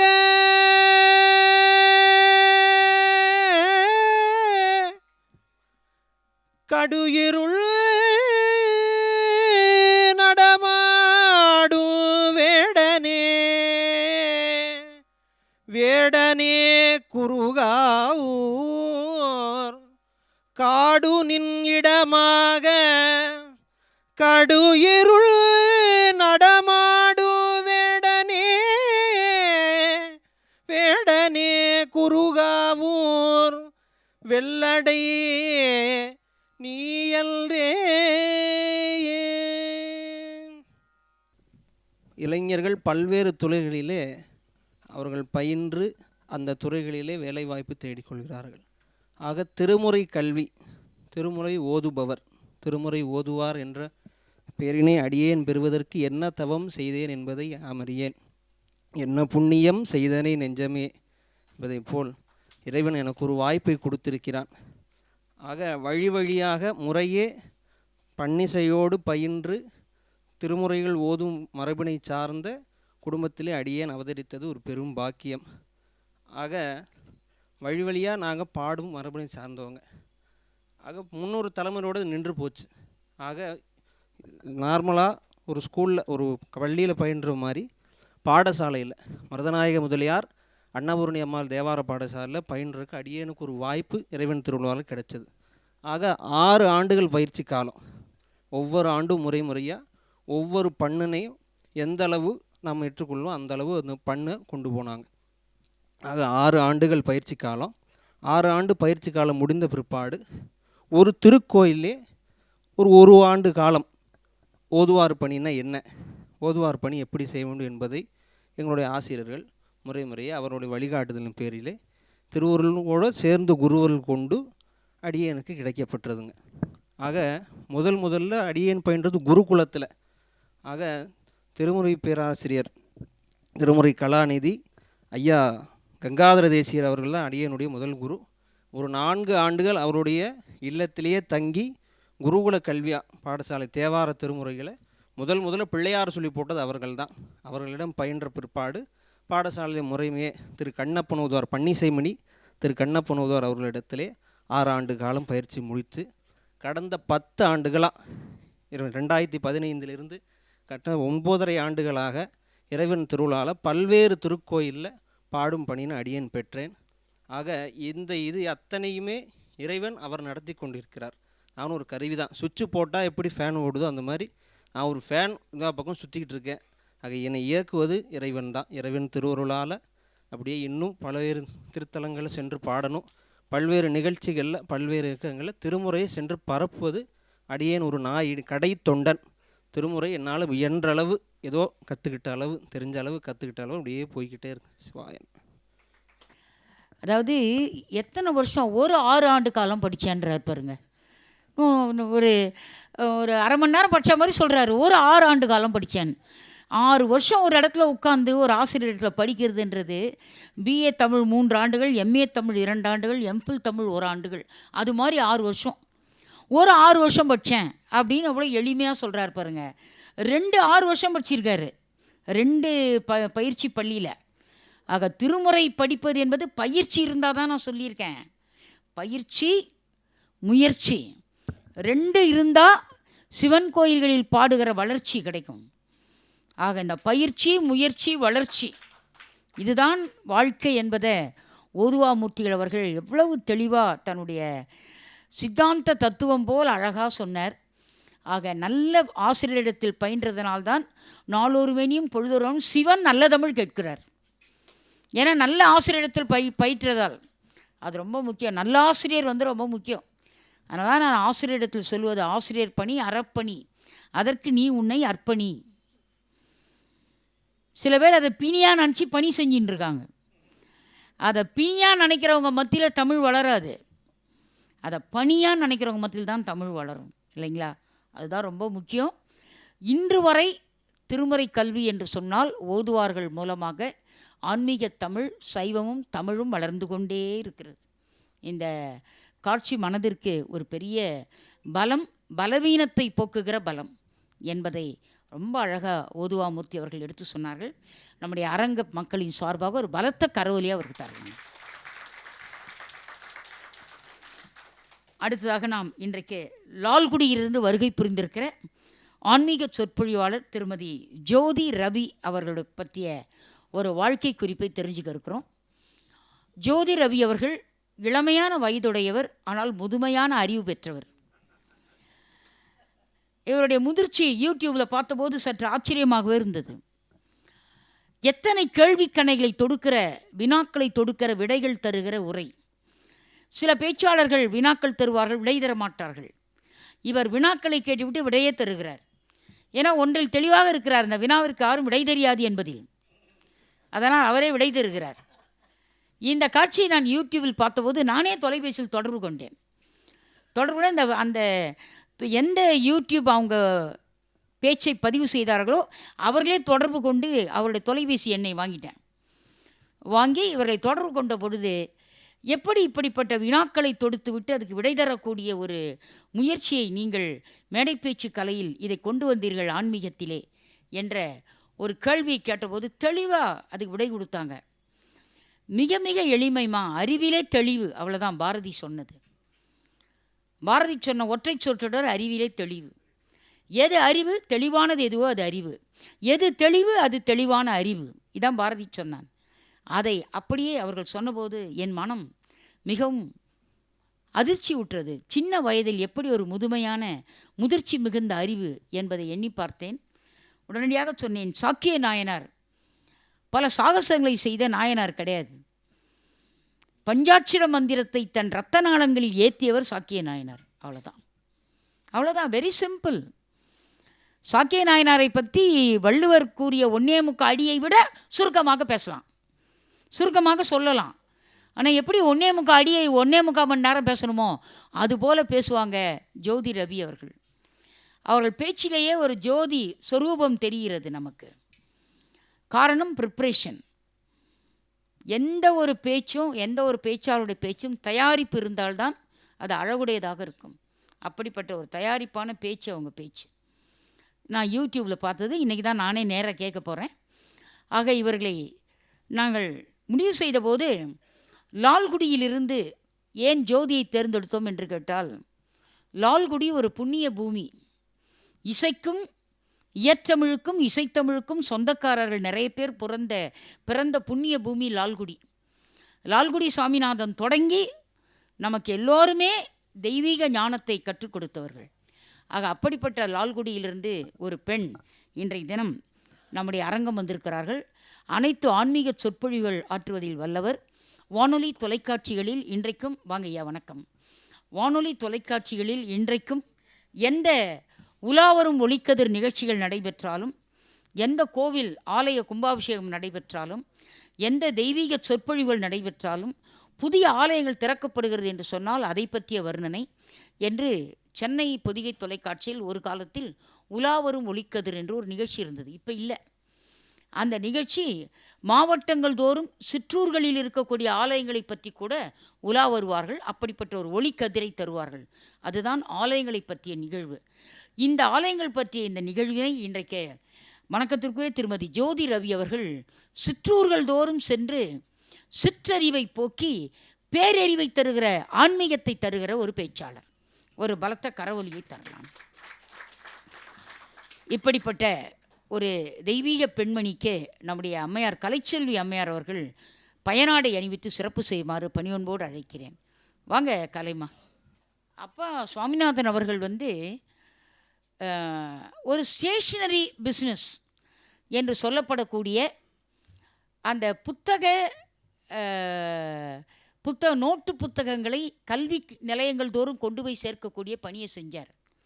ஆனால் ஒரு நல்ல தமிழ் சிந்தனையால் மங்கையர்க்கரசி, வாசுகி, கலைச்செல்வி, புகழேந்தி இப்படிப்பட்ட பெயர்களெல்லாம் தன் குடும்ப பிள்ளைகளுக்கு, தான் பெற்ற பிள்ளைகளுக்கு இப்படிப்பட்ட பெயரெல்லாம் வைத்தவர். நம்முடைய தெய்வத்தமிழ் நிகழ்ச்சிக்கு வாரந்தோறும் தவறாமல் 5 மணிக்கெலாம் அம்மா அரங்கத்துக்கு வந்துடுவாங்க. அம்மாவை பார்த்தது எனக்கு அப்படியே ஒரு புத்துணர்ச்சி வந்துடும். நான் தனிமையில் இருப்பது போலவே உணர மாட்டேன்.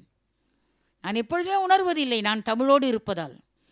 ஆக தமிழ் என்கிற ஒரு உறவின் வலிமை இருப்பதால் நாம் அதை சிந்திப்பதே இல்லை. ஆனால் இன்றைக்கு கலைச்செல்வி அம்மையார் அவருடைய குடும்பம் ஒரு தெய்வீக ஞான குடும்பம். அவங்க தந்தையார் சுவாமிநாதன் அவர்கள் ஒரு அற்புதமான மாமனிதர். அவங்க தந்தையாரை பற்றி சொல்லும்போது மிகப்பெரிய அறிவியல் சித்தாந்த வணக்கத்திற்குரிய அறிவியல் சித்தாந்த ஞானியைப் போல் ஒரு IAS அதிகாரி நம்முடைய இந்திய தாய் திருநாட்டில் இருந்தார். அவர்தான் வணக்கத்திற்குரிய அமரர் வேதநாராயணன் அவர்கள். மிகப்பெரிய டெல்லியில் மிகப்பெரிய பிரதமர்களுக்கெல்லாம் வலது கரமாக இருந்த ஒரு IAS அதிகாரி. அவருடைய மகள் கலைமாமணி சோபனா ரமேஷ் அவர்கள் அரங்கம் வந்திருக்கிறார்கள். ஒரு பாரத்தை கரவொலி தரலாம். அவங்க எங்கள் பாரதியார் சங்கத்தினுடைய பொருளாளர். ஏன் அவங்கள பொருளாளரை போட்டேன்னா, பிறர் பொருளுக்கு ஆசைப்பட மாட்டாங்க, அதனால் அவங்கள பொருளாளராக போட்டேன். அதனால் பாரதியார் சங்கத்தின் பொருள் பத்திரமாக இருக்கிறது. எந்த பொருள் மீதும் ஆசை வைக்காதவர். அது மாதிரி கலைச்செல்வி அம்மையார் தமிழ் மீது ஒரு மிகப்பெரிய பக்தி உடைய ஒரு பெண்மணி. அவர்கள் கரத்தால் ஜோதி ரவி அவர்களுக்கு பயனாடை அணிவிப்பது ஒரு மாபெரும் சிறப்பு.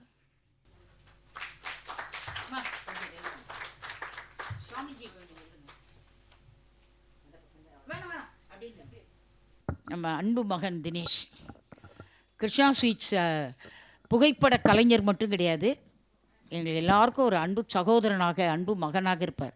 யார் வீட்டிலலாம் பிள்ளை இல்லையோ அவங்க வீட்டிலலாம் குழந்தையா தினேஷ் இருப்பார். அதாவது எப்படியோ தெரியலிங்க, முரளி ஐயாவுக்கு இந்த மாதிரி ஒரு அற்புதமான தொழிலாளர்கள் கிடைச்சாங்கங்க. அவருடைய வெற்றியே அவங்க தொழிலாளர்கள் தான் கிடைச்சாங்க. எங்கள் கேமராமேன் அப்படி தான் 4:45 மணிக்கெலாம் உள்ளே வந்துடுவார். அம்மா நான் இன்றைக்கி உங்களை விட முன்னாடி வந்துட்டேன்னுவார். வந்ததும் அப்படிப்பட்ட ஒரு நல்ல குழந்தைகள்லாம் உறவு சுரங்கத்திற்கு வேறாக இருக்கிறார்கள். வேறாக நான் இருந்தேன் விழுந்து விடாமல் நீ இருந்தாயின் கண்ணதாசன் மனைவியை குறித்து கணவன் பாடுவது போல் எழுதுவார். வேறாக நீ இருந்தால் நான் விழுந்து விடாமல் இருந்தேன். அதுபோல் வேறாக அவர்களாக இருக்கிறார்கள். உறவு சுரங்கம் வளர்ந்து கொண்டே இருக்கிறது, கீழே விழாமல் இருக்கிறது. அந்த வகையிலே இன்றைக்கு திருமதி ஜோதி ரவி அவர்கள் சாக்கிய நாயனார் குறித்து உரையாற்ற இருக்கிறார்கள். செவிகளை திறந்து வையுங்கள். மிகச்சிறந்தது ஒரு செய்தியை கேட்டு உங்கள் செவிகள் இன்றைக்கு கௌரவப்பட இருக்கின்றன. யாராவது நமக்கு கௌரவம் தேடுறோம், என்னைக்காவது நம்ம செவிக்கு கௌரவம் கொடுத்துருக்கோமா? அதனால தான் ஞானசம்பந்தன் பாடிய முதல் பாடலே ஞானசம்பந்தன் பாடிய முதல் பாடலே சிவபெருமானுக்கு என்ன பண்ணார்? கௌரவம் கொடுத்தார். தோடுடைய செவியன் இல்லையா? ஏன் வேறு எதாவது சொல்லியிருக்கலாம்ல, வேறு எதனா பாடியிருக்கலாம்ல, ஏன் தோடுடைய செவியன்னு பாடினார்? சிவபெருமானுக்கே செவிக்கழகு தோடு, தோடு அணிந்த நம் செவிக்கழகு ஆன்மீக உரை இல்லைங்களா? ஆக நம் செவிகள் கௌரவப்பட இருக்கின்ற இந்த நேரத்தை ஜோதி ரவி அவர்கள் கையில் ஒப்படைத்து அடியேன் விடைபெறுகிறேன். உலகெல்லாம் உணர்ந்து ஓதற்கரியவன் நிலவலாவிய நீர்மலி வேணியன் அழகில் சோதியன் நம்பலத்தாடுவான் மலர் சிலம்படி வாழ்த்தி வணங்குவான். ஓம் நம சிவாயா. கிருஷ்ணா ஸ்வீட்ஸ் நிறுவனத்தார் மற்றும் பாரதி வித்யா பவன் மற்றும் உறவு சுரங்கம் அமைப்பினர் அனைவருக்கும், படித்த சான்றோர் பெருமக்களாய் இல் அறத்தை நல்லறமாக நடாத்தி கொண்டிருக்கின்ற இங்கே வந்திருக்கின்ற அத்துணை பெருமக்களுக்கும் இந்த லால்குடி ஜோதியின் அன்பான வணக்கங்கள். இந்த அமைப்பினர் என்னை அழைத்து எனக்கு பெருமை சேர்த்திருக்கிறார்கள். நான் திருத்தவத்துறையிலிருந்து வந்திருக்கிறேன். லால்குடியின் முன்னாள் பெயர் திருத்தவத்துறை. என்னுடைய இதய தெய்வம் திருத்தவத்துறையில் உள்ள சப்த ரிஷீஸ்வரர். ஏன்னா இறைவனை எப்போதும் நினைத்து கொண்டிருக்க வேண்டும். நீங்கள் இருக்கக்கூடிய பகுதி, நான் திருத்தவத்துறைக்காரினா நீங்கள் மயிலாப்பூர் என்று சொல்லக்கூடிய திருமயிலைக்காரர்கள், அப்படித்தானே? ஏன் திருமயிலையை பெருமைப்படுத்தி சொல்லணும் அப்படின்னா, மயிலாப்பூரையும் குறிப்பாக பெருமைப்படுத்தணும் அப்படின்னா, தமிழின் நாற்றாங்கால் என்று சொல்ல வேண்டும். இந்த பகுதி சென்னைன்னா நினைவுகள் எங்கெங்கோ போகுது. நடிகர் நடிகையர்கள், தொழில் சார்ந்து எங்கெங்கோ முதல்ல நடிகர் நடிகை ஞாபகத்துக்கு வருவார்களா இல்லையா? ஆனால் சென்னைக்குள்ளே இருக்கிற மயிலாப்பூரை நினச்சா பக்தி மட்டும்தான் நினைவுக்கு வருது. ஏனென்றால் நமக்கு பெரும் பேராக கிடைத்திருக்கக்கூடிய தேவார பாடலை திருஞான சம்பந்தர் கபாலீஸ்வரர் ஆலயத்தில் இருந்து எழுதியதாக புராணம் சொல்லுகிறது. உலக பொதுமுறையை போற்ற வேண்டும் என்பதற்காக திருவள்ளுவர் எங்கு பிறந்தாரோ தெரியவில்லை, ஆனால் பொதுமுறை நமக்கு பொக்கிஷமாக கிடைத்து விட்டது. அப்படிப்பட்ட திருவள்ளுவருக்கு கோயில் எழுப்பி வழிபட்டு கொண்டிருக்கக்கூடிய ஒரு இடம் அப்படின்னா அது மயிலாப்பூர் தான். அதனால்தான் சொன்னேன் தமிழின் நாற்றாங்கால். இங்கே வந்திருக்கக்கூடிய கூட்டம் கொஞ்சம் குறைவாக இருக்கிறது என்று நான் கருதவில்லை. வந்திருப்பவர்கள் அனைவருமே வரம் பெற்றவர்கள். உலகநாயகி அம்மா சொன்னாங்க இல்லையா, விஞ்ஞானம், மெய்ஞானம், அஞ்ஞானம், ஞானம்ன்ற ஒரு வார்த்தை. இறைவனை பற்றியும் அடியார்களை பற்றியும் பேசும் நல்ல செய்திகளை பேசுபவர்கள் ஞானம் பெற்றவர்கள் அல்ல, கேட்பவர்கள் தான் ஞானம் பெற்றவர்கள். ஏனென்றால் எத்துணை பேச்சுக்களை கேட்டிருப்பீர்கள், எத்துணை சிவன் பற்றிய பாடல்களை படித்திருப்பீர்கள், நீங்கள் தான் ஞானம் பெற்றவர்கள். அதனால் தான் சொன்னேன் மயிலாப்பூர் தமிழின் நாற்றாங்கால் என்று. சேக்கிழார் பெருமான் என்று சொல்லக்கூடிய அருண்மொழி தேவர் 63 நாயன்மார்களை பற்றியும் திரு தொண்டர் புராணம் என்று அருமையாக 12ஆம் நூற்றாண்டில் இயற்றினார். அது 12ஆம் நூற்றாண்டு. எனக்கு என்ன தெரியுமா தோன்றுகிறது, இந்த 63 நாயன்மார்களையும் 8 நூற்றாண்டுகள் கடந்து ஒரு வைணவ கடவுளான கிருஷ்ணாவே நேரடியாக வந்து 63 நாயன்மார்களையும் போற்றி பாடுகிறார் என்று தோன்றுகிறது எனக்கு. இந்த நூற்றாண்டில் சாத்தியமாக இருக்கிறதா? எவ்வளவு பெரிய விஷயம்! மிக அருமையாக இயற்றியிருக்கிறார் சேக்கிழார் பெருமான். இறைவன் எங்கிருக்கிறார்? அடியார்களை கொண்டாட வேண்டும் என்பதற்காக தெய்வத்தமிழ் 63 என்று பெயர் வைத்து மிக அருமையாக போற்றி கொண்டாடி கொண்டிருக்கிறார்கள் இந்த அமைப்பினர். அது நமக்கெல்லாம் கிடைத்த பெருமை என்று சொல்ல வேண்டும். இறைவன் எங்கிருக்கிறான்? கபாலீஸ்வரர் ஆலயத்தில் இருக்கிறான் இறைவன். எல்லோரும் கேட்டால் தூணிலும் இருப்பார், துரும்பிலும் இருப்பார் என்று சொல்லுவார்கள். ஆனால் இறைவன் எங்கிருக்கிறான் என்று முருகன் கேட்ட கேள்விக்கு ஔவை சொல்லுகிறார். இறைவன் எங்கிருக்கிறான்? இந்த உலகத்திலேயே எது பெரிது, பெரியது எது ஔவையே என்று ஔவையை பார்த்து முருகன் கேட்டபோது ஔவை சொல்லுகிறார், பெரிது பெரிது புவனம் பெரிது, புவனமோ நான்முகன் படைப்பு, நான் முகனோ கரியமால் உந்தியில் வந்தோன், கரியமாலோ அலைகடற் துயின்றோன், அலைகடலோ குறுமுனியோர் கலசத்தில் அடக்கம், கலசமோ புவியிற் சிறுமன், புவியோ அரவினுக்கொரு தலைபாரம், அறவோ உமையவள் சிறுவிரல் மோதிரம், உமையோ இறைவனின் இடப்பாக தொடக்கம், இறைவனோ தொண்டருள்ள தொடக்கம். எவ்வளவு அசாத்தியமான வரிகள் பாருங்கள். இந்த உலகம் பெரியது, இந்த புவனம் பெரியது, இந்த புவனத்தை படைத்த பிரம்மன் பெரியவன். பிரம்மன் பெரியவன் என்றால் பிரம்மன் எங்கிருந்து வந்தவன்? கேள்வி எழுகிறது பாருங்க. கேள்வி பதில், கேள்வி பதில். பிரம்மன் பெரியவன் என்றால் பிரம்மன் எங்கிருந்து வந்தவன்? திருமாலினுடைய தொப்புளில் இருந்து வந்தவன். அப்ப திருமால் பெரியவன். திருமால் எங்கிருப்பவர்? பார்க்கடலில் பள்ளி கொண்டிருப்பவர். பார்க்கடல் திருமாலை விட பெரியது. இந்த பார்க்கடல் எப்பேற்பட்டது? முனிவரின் கலசத்திற்குள் நீராக இருக்கக்கூடியது. அப்ப கலசம் பெரியது. கலசம் எங்கிருந்து செய்யப்பட்டது? புவியிலிருந்து சிறுமண் எடுத்து கலசம் செய்யப்பட்டது. புவி பெரியது. புவி எப்பேற்பட்டது? பாம்புக்கு தலையணையாக இருக்கக்கூடியது புவி. பாம்பு பெரியது. பாம்பு எப்பேற்பட்டது? உமையாளின் விரலில் மோதிரமாக சுற்றி இருக்கக்கூடியது பாம்பு. உமையாளை விட பாம்பு பெரியது. பாம்பை சுற்றி இருக்கிறாள் உமையாள். உமையாள் பெரியவள். இந்த உமையாள் எங்கிருப்பாள்? இறைவனுடைய இடப்பாகத்தில் இருக்கிறாள். இறைவன் பெரியவன். இறைவன் எங்கிருக்கிறான்? அடியார்களின் உள்ளத்தில் இருக்கிறான். அதனால் அடியார்கள் தான் இந்த உலகத்திலேயே பெரியவர்கள். அடியார்களுடைய மனம்தான் பெரியது. 63 அடியார்களையும் கொண்டாடுகிறார்கள் இல்லையா? இது நூற்றாண்டுகள் கடந்து இன்னும் நிலைத்து நிற்கும். தமிழ் எப்படி வளர்ந்தது அப்படின்னா, குறிப்பாக காரணம் சொல்லணும் அப்படின்னா பக்தி இலக்கியம் மட்டும்தான், வேறு எதுவும் இல்லை. பக்தி இலக்கியம் தான் போய் மக்கள்கிட்ட கொண்டு சேர்த்தது. ஒரு ஒழுக்கமுள்ள சமுதாயம் உருவாவதற்கு காரணமாக இருந்தது பக்தி இலக்கியங்கள் தான்.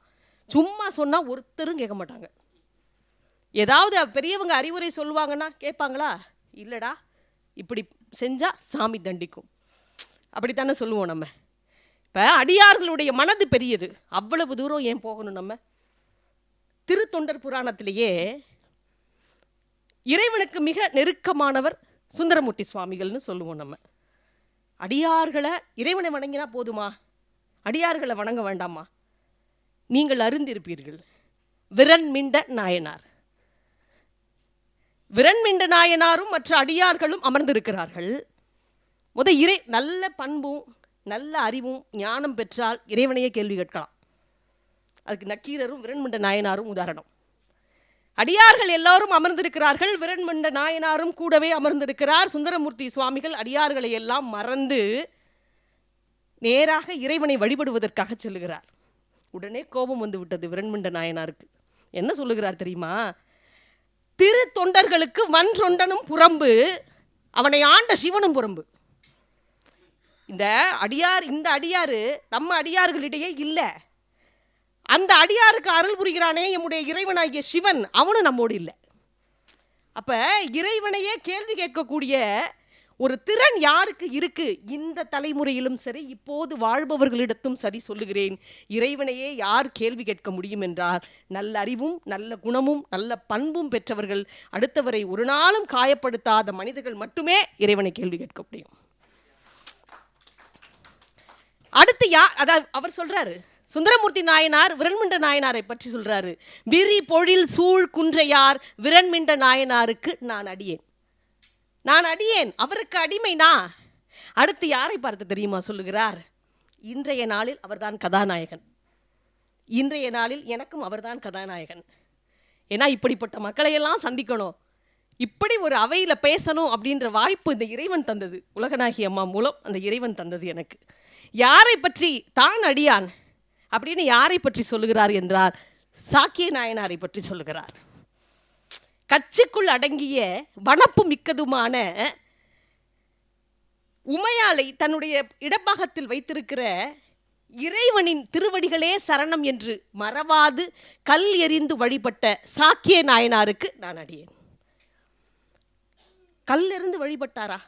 உங்ககிட்ட நான் சொல்லலாம், வெளி உலகத்தில் நான் சொல்லலாமா? சொல்ல முடியுமா? கல்லெறிந்து வழிபட்டார்னா சின்ன குழந்தை கூட கல் எடுத்துக்கிட்டு தயாராக இருக்கும். கல்லெறிந்து வழிபட்டார் என்ற செய்தியை கேட்ட உடனேயே, படித்த உடனேயே சற்று மயக்கமாகத்தான் இருக்கிறது. அப்படிப்பட்ட மனிதருக்கு சுந்தரமூர்த்தி நாயனாரே நான் அடிமை என்று சொன்னாரா அப்படின்னு ஒரு கேள்வி மனசில் எழும் இல்லையா? ஏன்னா ஒரு வேற்று சமயத்தை சார்ந்தவர் அவரவர் சமயத்தில் உள்ள கடவுளை வழிபடுவது என்பது எளிதான காரியம். ஆனால் வேற்று சமயத்தை சார்ந்தவர் அடுத்த சமயத்தை உள்ள கடவுளை வழிபடுவது என்றால் எளிதான காரியமா? அவர்களெல்லாம் எதிர்த்து விட்டு வழிபடணும். அப்படி ஒரு காரியத்தை செய்தவர் தான் சாக்கிய நாயனார். சாக்கியர் என்றால் பௌத்தர்கள் என்று பொருள். சாக்கியர்னாவே பௌத்தர் தான். சாகம் என்ற வடமொழி சொல்லுக்கு தேக்கு என்று பொருள். தேக்கு மரங்கள் அதிகம் நிறைந்த பகுதிகளில் அந்த மக்கள் வாழ்ந்ததினால் அவர்கள் சாக்கியர் என்று அழைக்கப்பட்டனர். திருஞான சம்பந்தர் தன்னுடைய தேவாரத்தில் இதே பகுதியில் திருமயிலையில் பூம்பாவை பாம்பு கடித்து இறந்த உடனே அவருடைய தந்தையாரான சிவனேசன் செட்டியார் தன்னுடைய மகளுடைய உடலை எரித்து சாம்பலை வைத்து திருஞான சம்பந்தர் வந்து உயிர்ப்பிக்க வேண்டும் அப்படின்னு வச்சுருந்தார். திருஞான சம்பந்தர் வர்றாரு, விஷயத்தை சொல்கிறாரு. சிவனேசன் செட்டியார் ஒவ்வொரு விழாவாக சொல்கிறாரு. ஓண விழாவாக சொல்கிறாரு, அடுத்து கார்த்திகை திருநாள், அடுத்து தைப்பூச திருநாள். ஒரே ஒரு உதாரணம், அருமையான உதாரணம் சாக்கியர் அப்படிங்கிறதுக்கு நான் சொல்கிறேன். திருஞான சம்பந்தர் சொன்னது, உறிஞ்சாய வாழ்க்கை எமனுடைய போர்க்கு இருஞ்சாக்கியர்களுக்கு எடுத்துரைப்ப. உறிஞ்சாய வாழ்க்கை எமனுடைய போர்க்கு இருஞ்சாக்கியர்களுக்கு எடுத்துரைப்ப, கருஞ்சோலை சூழ்ந்த கபாலி சுரத்தமர்ந்தான் பெருஞ்சாந்தி காணாதே போதியோ பூம்பாவை. இங்கே அப்போ ஒரு முரண் இருந்துச்சு. சைவ சமயத்திற்கும் இதர சமயமான பௌத்தம் சமயத்திற்கும் ஒரு முரண் இருந்துச்சு. அவர்களெல்லாம் பார்க்கும் அளவிற்கு நீ பார்க்க மாட்டாயா, எழுந்து வரமாட்டாயா பூம்பாவின்னு இருஞ்சாக்கியர்களுக்குன்னு எடுத்து சொல்லணும். வா, எழுந்து வா அப்படின்னு அந்த வார்த்தையை பதிவிட்டார் அப்படின்னா சாக்கிய நாயனாருக்கு இன்னும் எவ்வளவு போராடி இருப்பார் அப்படின்னு நம்ம யோசிக்கணும். சேக்கிழார் பெருமான் ஒரு மிகப்பெரிய நல்ல காரியத்தை அவர் எழுதவில்லை என்றால் இப்படி ஒரு புராணம் நமக்கு கிடைத்திருக்காது. வார்கொண்ட வனமுலையால் சருக்கத்தில் எழுதுறார். 6 அடியார்களை பற்றி எழுதுறார். சாக்கியர், சிறப்புலியார், சிறுதொண்ட நாயனார், கழற்றிற்றறிவார், கணநாதர், கூற்றுவர். இதில் சாக்கியரும் ஒருவர் தான். நம்ம இந்த 6 அடியார்களில் சிறுதொண்ட நாயனார் பற்றி படிக்கும்போது மெய் சிலிர்க்கும். இப்படியும் ஒரு பெற்றோர்களா, இறைவனுக்காக இப்படி ஒரு பெற்றோர்கள் செய்வார்களா, தன் பிள்ளையே கொள்வார்களா என்று, இறைவனுக்காக கறி சமைப்பார்களா என்று மெய் சிலிர்க்கும்.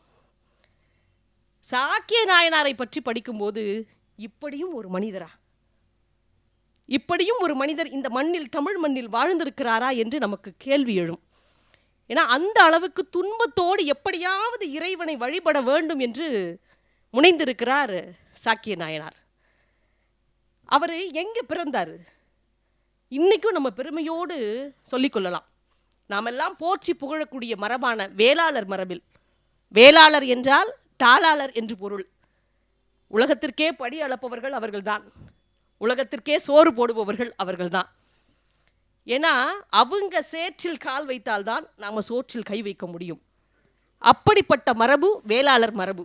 ஆனால் இன்றைக்கி விவசாயினுடைய நிலை கொஞ்சம் கஷ்டமாக தான் இருக்குது. ஒவ்வொரு விவசாயியும் எள்ளு போட்டால் நல்ல விலை விற்கலை, எள்ளு போட்டால் விற்கலை, நெல் போட்டால் விற்கலை, உளுந்து போட்டால் விற்கலை, பிளாட்டு போட்டால் விற்றுருச்சு. ஏன்னா அவன் சாப்பிடணும் இல்லையா? இனி 10 வருட காலங்களில் உலகம் என்னவாக போகிறதோ, 10-15 ஆண்டுகளில் என்னவாக போகிறதோ தெரியவில்லை. அப்படிப்பட்ட மரபு வேளாளர் மரபு. நான் போற்றி சொல்லவில்லை, சேக்கிழார் பெருமான் சொல்லுகிறார். தாளாளர் திருச்சங்கமங்கை எனும் தகவுடைய வேளாளர் குலத்தில் பிறந்தார். இறைவனுக்கு தகுதியான தொழில் என்ன தெரியுமா? அவன் செய்கிற தொழிலுக்கு தகுதியான தொழில் விவசாயம்தான். எல்லோருக்கும் பசியாற்றக்கூடிய தொழில் அந்த தொழில். அந்த தொழில் செய்யக்கூடிய குலத்தில் பிறந்தார் என்று சேக்கிழார் பெருமான் சொல்லுகிறார். அவருடைய ஊர் திருச்சங்கமங்கை.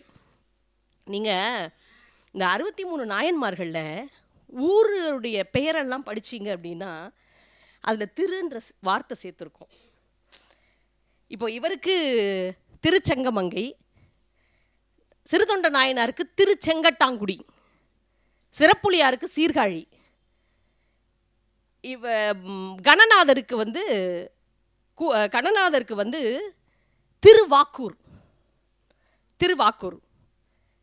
கடைசியாக வர்றாரே கூற்றுவர், அவருக்கு திருக்கலந்தை. இந்த திருங்கிற வார்த்தையை சேர்க்கும்போது, இல்லை திருங்கிற பெயரோட இணைத்து சொல்லும்போது ஒரு மரியாதை தோன்றுகிறது இல்லையா நமக்கு? நான் ஒரு ஊரில் திண்டுக்கல் பக்கம் பேச போயிருந்தேன். பையன்கிட்டேப்பா உங்கள் ஊர் பேர் என்னப்பான்னு கேட்டேன். பேரை சொன்னால் ஊரை கேட்டேன். கொலைகாரம்பட்டி அப்படின்னா. எங்கள் ஊருக்கு பக்கத்தில் வரக்குப்பைன்னு ஒரு ஊர் இருக்குது. ஆனால் வரக்குப்பை தான் மிகப்பெரிய சிவன் ஆலயம் இருக்கிறது. அடுத்து இப்போ ஒரு வெப் சீரிஸ் வந்துச்சே, தலை வெட்டியாம் பாளையம். தலையை வெட்டல் தான் இருக்குது. எவ்வளவு இந்த பேரை நீங்கள் அவ்வளவு தூரம் வேண்டாம் நமக்கு. வெளிநாடுகளுக்கு போனால் எங்கேருந்து வர்றீங்க? நான் இந்தியாவிலேருந்து வந்திருக்கிறேன். ஒரு படி உயரும், பேரும் புகழும் தனி மனிதனாக இருந்தாலும் உயரும். இந்தியாவில் எங்கே இருக்கீங்க? தமிழ்நாட்டில் இருக்கு. தமிழ்நாட்டிலேருந்து வரீங்களா? எவ்வளவு பெரிய பெரும் பேர். அங்கே நாங்கள் பிறக்கலைங்க அப்படின்னு சொல்லும்போது அந்த திருன்ற வார்த்தையை ஒவ்வொரு ஆணுக்கும் திருமணமான ஒவ்வொரு பெண்ணுக்கும் திருமதி சேர்க்கும்போது இன்னும் பெரும்பேறு கிடைக்கிறது இல்லையா? அந்த மாதிரி அவர் பிறந்தது திருச்செங்கட்டாங்குடி. சாக்கிய நாயனார் மன்னிக்கவும், சாக்கிய நாயனார் பிறந்தது திருச்செங்கமங்கை. அவர் என்ன விரும்பினார்? சாக்கிய நாயனார் என்ன விரும்பினார்? இறைவன்கிட்ட ஒன்றே ஒன்று தான் கேட்டார். எப்பிறவியிலும் இப்பிறவியை கடந்து எனக்கு பிறவியே வேண்டாம், எனக்கு பிறவி இனி வேண்டாம். யார் கேட்டது பிறவியே வேண்டான்னு? நல்லா அழகாக சொல்லுவீங்களே. மணிவாசகர் கேட்டார். புல்லாகி பூடாகி புழுவாய் மரமாகி, சொல்லுங்க பரவாயில்ல, பல்விருகமாகி பறவையாய் பாம்பாகி கல்லாய் மனிதராய் பேயாய் கணங்களாய். அருமை அருமை. தேவராய் முனிவராய் செல்லா இச்சங்கமத்துள் எல்லா பிறப்பும் பிறந்து இழைத்தேன். அருமையாக பாயிண்ட் வைக்கிறார் பாருங்க. ராசா, இனி எனக்கு பிறப்பு வேண்டாம், எல்லாமே பிறந்துட்டேன். பிறந்தாரோ இல்லையோ சொன்னார், எல்லாத்தையும் பிறந்து அனுபவிச்சுட்டேன். எஜமானே, இனிமே எனக்கு பிறப்பு வேண்டாம். அவர் சொன்னது மணிவாசகர் இறைவனை பார்த்து சொன்னது, இனி எனக்கு பிறப்பே வேண்டாம். நாமளும் அதைத்தானே வேண்டுவோம். இறைவா, இவ்வளோ பாடுபடுறேனே, அடுத்த பிறவி எதுவுமே வேண்டாம். விலங்கா பிறக்க வேண்டாம், பூச்சியா பிறக்க வேண்டாம், ஒரு தாவரமாக பிறக்க வேண்டாம், உன்னுள் சரணடையும் வாய்ப்பை மட்டும் கொடு அப்படின்னு நாம கேட்குறோமே. அடியார்கள் அன்றைக்கே கேட்டார்களே, எவ்வளவு பெரிய விஷயம். ஆனால் சாக்கிய நாயனார் ஒரு அன்பும் பரிவும் மிக்கவர். பேசும்போதே அவ்வளவு அழகாக மற்றவர்களிடம் பரிவோடு பேசக்கூடிய மனிதர் சாக்கிய நாயனார். ஒரு சிலர் இந்த காலகட்டத்தில் நல்லா இருக்கீங்களா அப்படின்னு கேட்டோம்னா, நல்லா இருக்கேன் சார் அப்படிம்பாங்க. வேறு சிலர்கிட்ட கேட்டோம்னா, நல்லா இருக்கீங்களா, நீ எல்லாம் நல்லா இருக்கியான்னு கேட்குற அளவுக்கு என் நிலைமை ஆயிடுச்சு பார். வீட்டில் சண்டை போட்டு வந்திருப்பாங்க அவங்க. நீங்கள்லாம் நல்லா இருக்கியான்னு கேட்குற அளவுக்கு ஏன் நிலைமை ஆயிடுச்சே, வேலையை பார்த்துட்டு போவோமியா அப்படின்னு சொல்கிறதுக்காங்க. அது பரிவா, அது அன்பா? வாழ்கன்னு சொல்கிறோமே தமிழில், அழகாக சொல்கிறோமே வாழ்க, எவ்வளோ பெரிய வார்த்தை பாருங்கள். அது மனம் விரிந்து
கடனை எப்படி தீர்ப்பது என்று போதிக்கவில்லை.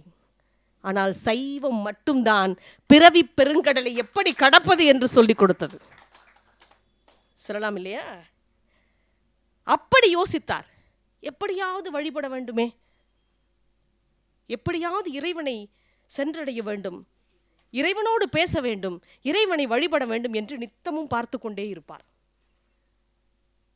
வருகிற போதெல்லாம் இறைவனுடைய சிவலிங்க திருமேனியை நினைந்து கொண்டு போவார். வீட்டில் உணவு உண்பார். எல்லா செயல்களையும் அடுத்தடுத்து செய்வார். சரி, ஒரு பௌத்தர் இன்றைக்கே அந்த இது இருக்கு. ஒரு வைணவன் சைவ கடவுளை வழிபடலாமா? நான் வெளிப்படையாக சொல்ல விரும்பவில்லை. ஒரு வைணவன் சைவ கடவுளை வழிபடலாமா, ஒரு சைவம் வைணவ கடவுளை வழிபடலாமா என்று இந்த நூற்றாண்டில் நாம் எதிர்கொள்ள வேண்டிய விஷயமாக இருக்கிறது. அப்போது காலகட்டத்தில் நீங்கள் பாருங்களேன், நினைத்து பாருங்கள். அப்போ சாக்கிய நாயனார் நினைக்கிறார், எப்படியாவது இறைவனை வழிபடணுமே அப்படின்னு நினைக்கிறார். முதல் நாள் அவருக்கு உரியது, பௌத்தருக்கே உரியது துவராடை 1, 2வது குடை, இது சாக்கியருக்கு உரியது. சைவருக்கு உரியது திருவெண்ணீர், உத்திராக்கம், திருவைந்தெழுத்து. சாக்கிய நாயனார் நினைச்சாரு, எல்லா நாயனாரை விட நான் பேசும் நாயனார் சாக்கிய நாயனார்னு சிறந்தவர்னு நான் சொல்ல, அதாவது நீங்கள் ஏற்றுக்கொள்ளாவிட்டாலும் பரவாயில்லை. ஏன் சாக்கிய நாயனார் சிறந்தவர்னு நான் சொல்கிறேன் அப்படின்னா, ஒரு துவராடை அணிந்திருக்காரு, கொடை பிடிச்சிருக்காரு, அவர் திருவெண்ணீரும் அணியவில்லை, உத்திராக்கமும் போடலை. ஆனால் எதை தெரியுமா மனதில் ஏற்றுக்கொண்டார்? திருவைந்தெழுத்து மட்டுமே மனதில் ஏற்றுக்கொண்டு வழிபட ஆரம்பித்தார். எனக்கு வேற எதுவும் வேண்டாம், இறைவனை வழிபட்டா போதும், அந்த மந்திரத்தை சொன்னால் போதும், சொல்ல ஆரம்பித்தார். சொல்ல ஆரம்பித்து துவராடையும் கழட்டலை, கொடையையும் விடலை. சாக்கிய நாயனார் மறுபடியும் போகிறார். ஒரு நாள் அவருக்கு ஒரு யோசனை, நம்ம வழிபட்டா பௌத்தர்கள் நம்மளை சும்மா விட மாட்டாங்க. ஏன்னா என்ன முரண் இருந்தாலும் தன்னுடைய இனம் குலத்தை விட்டு அடுத்ததுக்கு போக முடியுமா? அடுத்த சமயத்தில் உள்ள கடவுள் பிடித்திருந்தாலும் பெற்றோர்களே திட்டுவாங்க, உற்றார் உறவினர்களே திட்டுவாங்க, ஏன் அங்கே போகிற, அங்கே போகாதே அப்படிம்பாங்க. அதுவும் வேணும், நல்ல சமயமாக தோணுது, நல்ல கடவுளாக தோணுது, எல்லோரையும் ஏற்றுக்கொள்பவன் என்று தோணுது, ஏன் வழிபடக்கூடாது? பார்க்குறாரு. இப்படி போகிற வழியில் ஒரு சின்ன கல் எடுக்கிறார். கல் எடுத்து இப்படி சிவலிங்கத்து மேலே போடுறார். இறைவா நீ தான் எல்லாமே, இந்த வார்த்தை மட்டும்தான், இறைவா நீயே எல்லாமேன்னு ஒரு சின்ன கல்லை எடுத்து, செங்கல்லுன்னு சேக்கிழார் பெருமான் சொல்கிறார், கல்லை எடுத்து மலர் எரிவது போன்று எரிகிறார் சிவலிங்கத்தின் மீது. அந்த எரிந்தார்னு வார்த்தையை சொல்லி நான் அவரை கீழ்நிலைக்கு கொண்டு போக விரும்பவில்லை. எரிந்தார் அந்த வார்த்தையே வேண்டாம், அப்படி போடுறாரு, சிவலிங்கத்தின் மேலே போடுறார். இந்த செயல் ஆரம்பிக்கப்பட்டது. கல் எறிந்து வழிபட்டு விட்டு மீண்டும் வருகிறார். அப்போ தான் சாப்பிட ஆரம்பிக்கிறார். சாப்பிட்டுட்டு போகிறாரு. இன்றைக்கி உங்ககிட்ட கல் எறிந்து வழிபட்டார் சாக்கிய நாயனார்னு நான் சொல்கிறேன். இந்த கதையை கேட்டுட்டு நீங்கள் வீட்டில் போய் உங்கள் பிள்ளைகள்கிட்ட, பேர பிள்ளைகள்கிட்ட சாக்கிய நாயனார் கல்லெறிந்து வழிபட்டார்னு சொன்னால் இது சரியான கேள்வி கேட்பாங்கள்ல. பேர பிள்ளைகள் அடுத்து கல் எடுத்துகிட்டு தயாராக இருப்பாங்க. ஆனால் கல் எறிஞ்சிட்டாரு, இது குற்றமாக பார்க்கப்படுது இல்லையா? வேற்று சமயத்தை சார்ந்தவர் இறைவன் மீது கல்லெறிந்து வழிபடுவது முதல் குற்றம்.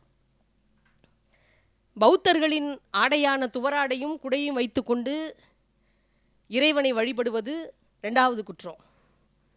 3வது குற்றம் கல்லெறிந்து வழிபடுவது. 4வது குற்றம் இந்த செயலை நித்தமும் செய்து வழிபடுவது 4வது குற்றம். இந்த 4 குற்றமும் முதல்ல நீங்கள் கேட்காட்டியும் இறைவன் மீது கொண்ட பக்தியினால் நீங்கள் கேள்விகள் கேட்காவிட்டாலும் உங்களுடைய தலைமுறைகள் கேள்வி கேட்பாங்க. அதற்கு ஒரு உதாரணம் என்ன அப்படின்னா, இப்போ நம்ம பெற்ற பிள்ளைகள், ஒரு தாயின் மீது பெற்ற பிள்ளை ஒரு கல் எடுத்து எரியும் போது, அப்படியெல்லாம் எரியக்கூடாதுரா, அந்த கல்லாக தெரியாது, மலராக தெரியும், வலிக்காது. அதே குழந்தை ஒரு கல் எடுத்து பக்கத்து வீட்டு அம்மா மேலே எரிஞ்சா என்ன சொல்லுவாங்க? பிள்ளையா வளர்த்துருக்காங்க, சரியான வாழு பிள்ளையால இருக்குது, பிள்ளையா ஒரு தாயின் மீது படும்போது பேரன்பாக தோன்றுகிறது. ஆனால் அடுத்த வீட்டு தாயின் மீது படும்போது அது இப்படி ஒரு பிள்ளையா, இப்படி ஒரு வளர்ப்பா என்று கேள்வி கேட்க தூண்டுகிறது இல்லையா? ஆனால் தாய் கூட சொல்லுவா அப்படியெல்லாம் கல் எரியப்படாதுப்பா, இன்னைக்கு இதே பழக்கமாயிரும், இன்னைக்கு என் மேலே எரிஞ்ச நாளைக்கு பக்கத்து வீட்டு மாமா மேலே கல் எறிவ, அப்படின்னு தாய் கூட சொல்லுவா. ஏன் தெரியுமா? மணிவாசகர் தன்னுடைய திருவாசகத்தில் தாயிற் சிறந்த தயாவான தத்துவனே மாசற்ற சோதியே மலர்ந்த மலர் சுடரேன்னு சொன்னார். நீங்கள் ஒரு தாய் தாம் பிள்ளையை வளர்ப்பாங்க. நல்லா சாப்பிட்ணும், நேரத்துக்கு நல்லா தூங்கணும், டிவி பார்த்துக்கிட்டு இருக்காத, செல்ஃபோனை எடுத்து பார்த்துக்கிட்டு இருக்காத, நேரத்துக்கு தூங்கு, நேரத்துக்கு சாப்பிடு, எழுந்துரு அப்படின்னு ஒரு தாயினுடைய அறிவுரை பிள்ளைக்கு. பிள்ளையை தாய் காப்பார், தாயை யார் காப்பார்? பிள்ளையே பார்த்துக்குவாங்க, பத்திரமா பார்த்துக்குவாங்க. பட்டனை போடுறா, நல்லாருடா தம்பி, நல்லாரு பாப்பான்னு சொல்லி தாய் பேணி பாதுகாப்பாள். ஆனால் அந்த தாயை யார் பாதுகாப்பார் என்றால் இறைவன் தான் பாதுகாப்பார். அதற்காகத்தான் மணிவாசகர் சொல்லியிருக்கிறார், தாயிற் சிறந்த தயா. எனக்கு படித்த உடனே ஒரு கேள்வி, தாய் தானே நீ இறைவனுடைய வடிவில், இறைவியுடைய வடிவில் தாய் தானே நேரடியாக நிற்கிறா, ஏன் அப்படிப்பட்ட தாயை பார்த்து மணிவாசகர் சொல்ல வேணும்னு படிக்க படிக்கத்தான் பொருள் புரிந்தது. பிள்ளைகளை தாய் காப்பார், தாயை இறைவன் காப்பார்.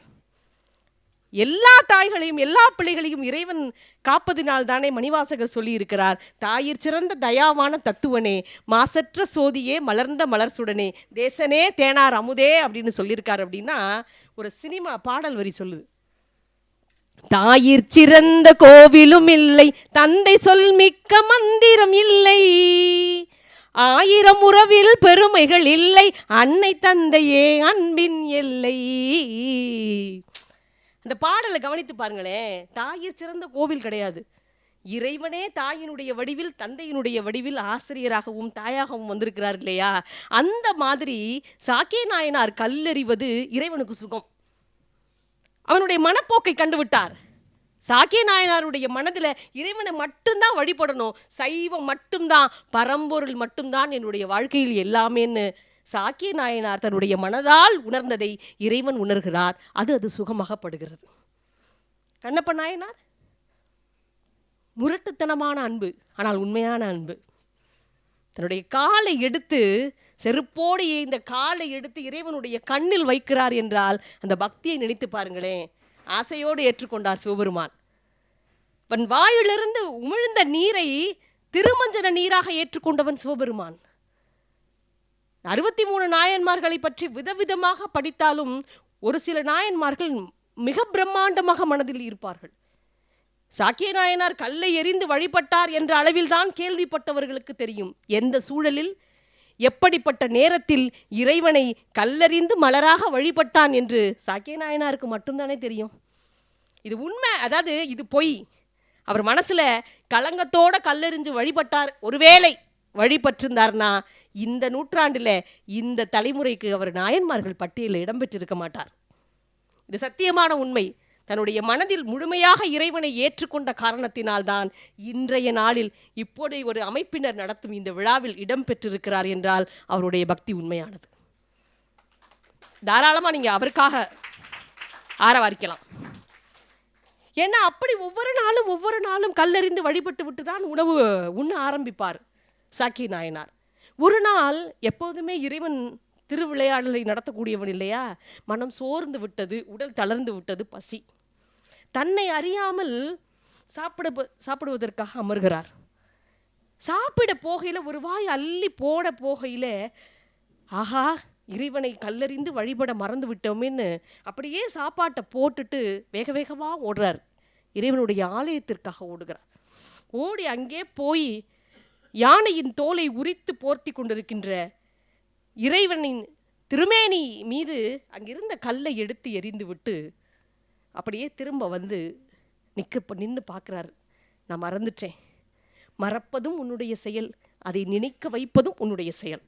நான் மறந்துட்டேன், ஆனால் மீண்டும் நினைக்க வைத்து விட்டாயே இறைவா, நான் அந்த செயலை நிறைவேற்றிட்டேன்னு சாக்கிய நாயனார் நிற்கும்போது தன்னுடைய மனைவியான உமையாளுடன் வானம் அளவிற்கு நின்று சாக்கிய நாயனாரை பார்த்து ஆசீர்வதித்தாராம் நம் பெருமான். நான் அப்படிப்பட்ட ஆசீர்வாதம் பெற்றவர் சாக்கிய நாயனார். இதை ஏன் சொல்லணும் அப்படின்னா, இறைவன் மீது கொண்ட உண்மையான பக்தி இன்னும் எத்தனை நூற்றாண்டுகள் ஆனாலும் நிலைத்து நிற்கும் என்பதற்கு எல்லோரும் நேர்மறையாக வழிபட்டாலும் எதிர்மறையாக வழிபட்டவர் சாக்கிய நாயனார். அவர் மனதில் களங்கம் இல்லை. ஒரே ஒரு வார்த்தை தான், பூமாலை பாமாலை. இந்த பூமாலைக்கும் பாமாலைக்கும் என்ன வித்தியாசம் தெரியுமா? பூமாலை ஒரு நாள் இறைவனை போற்றுவதற்காக வரம் பெற்றது. பாமாலை ஒவ்வொரு நாளும் இறைவனை போற்றுவதற்காக வரம் பெற்றது. அப்படிப்பட்ட பாமாலையை மிக அருமையாக பாடியிருக்கிறார் சேக்கிழார் பெருமன். தாயுமான சுவாமி சொல்லுகிறார், எல்லாம் உன் உடைமையே, எல்லாம் நீயே, எல்லாம் உன் செயலே அப்படின்னு தாயுமானவர் சொல்லும்போது இன்றைக்கும் மனம் குளிர்கிறது இல்லையா? அது படிக்கும்போது இவ்வளவு பெருமக்கள் அருமையாக வந்திருக்கிறீர்கள். எங்களுக்கு இந்த பட்டிமன்ற உலகில் மிகப்பெரிய அனுபவங்கள்லாம் உண்டு. பேசும்போது சொல்லுவோம் நாங்கள், எல்லாமே நீ தான் அப்படின்னு கடவுளை பற்றி பேசணும் இல்லையா? ஒரு சில பகுதி மக்கள்லாம் வந்து நல்ல ஆரவாரத்துன்னு இருக்கக்கூடிய பேச்சை விரும்புகிற மக்கள். ஒரு புலவர் சொன்னாராம், எல்லாமே நீ தான், பார்ப்பது எல்லாமே நீ தான், இந்த உலகத்தில் நடக்கும் செயல் அனைத்துக்கும் காரணம் நீ தான், ஆகையால் எல்லாமுமே நீதான்னு சொல்லி ஒரு ஆன்மீக சொற்பொழிவாளர் பேசியிருக்கார்.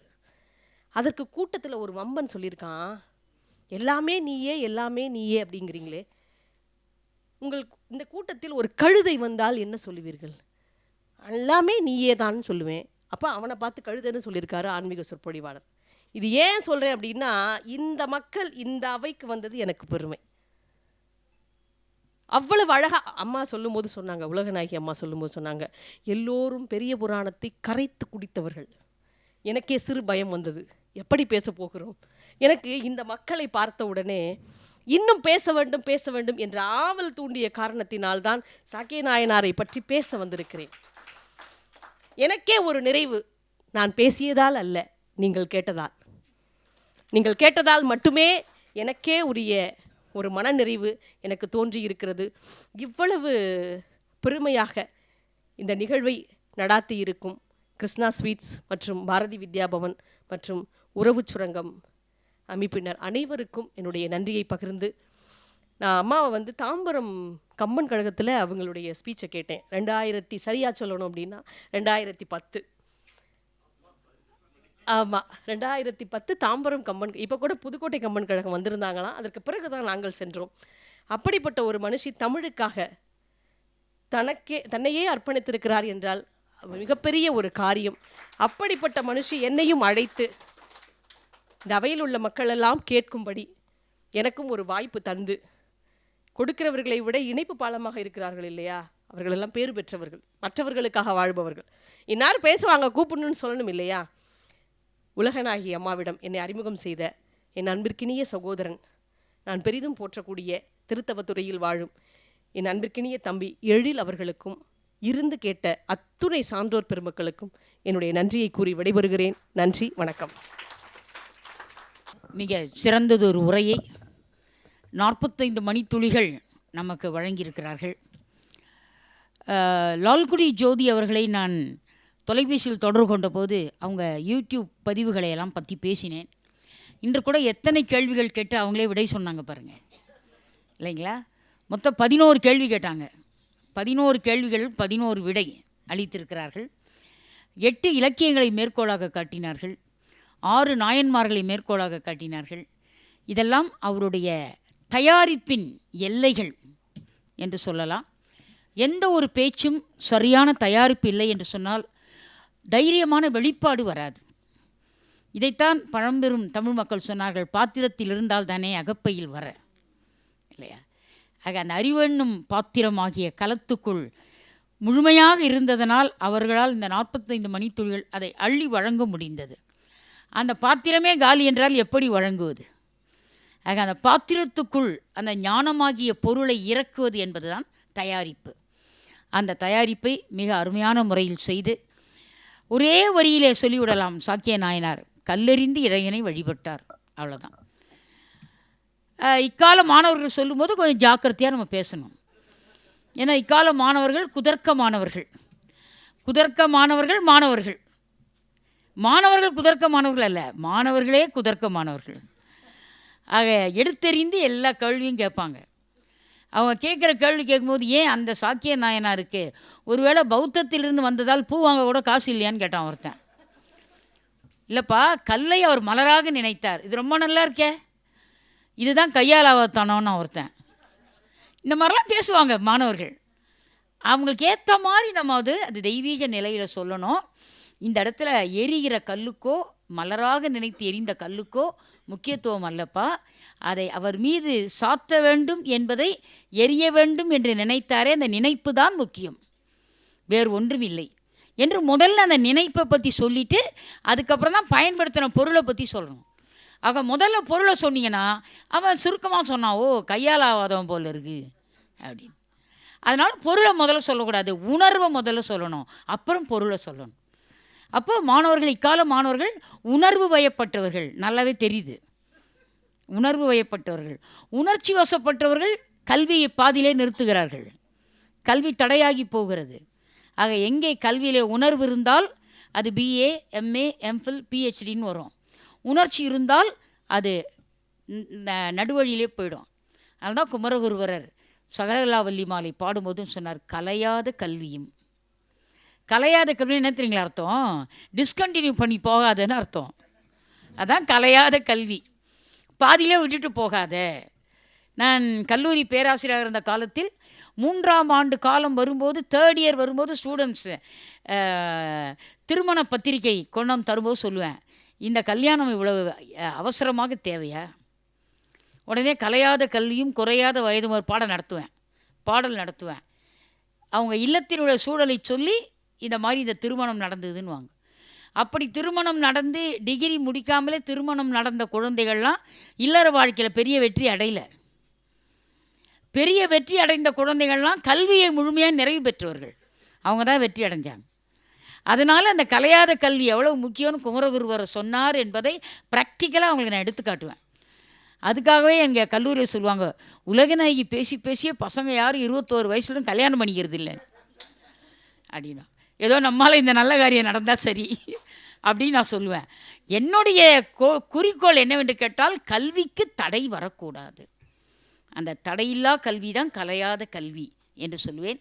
அப்படிப்பட்ட ஒரு கலையாத கல்வியை திருமதி ஜோதி ரவி அவர்கள் மிக அருமையாக அதை கொண்டதால் இன்றைக்கு சாக்கிய நாயனார் குறித்து மிக அழகாக பேசினாங்க.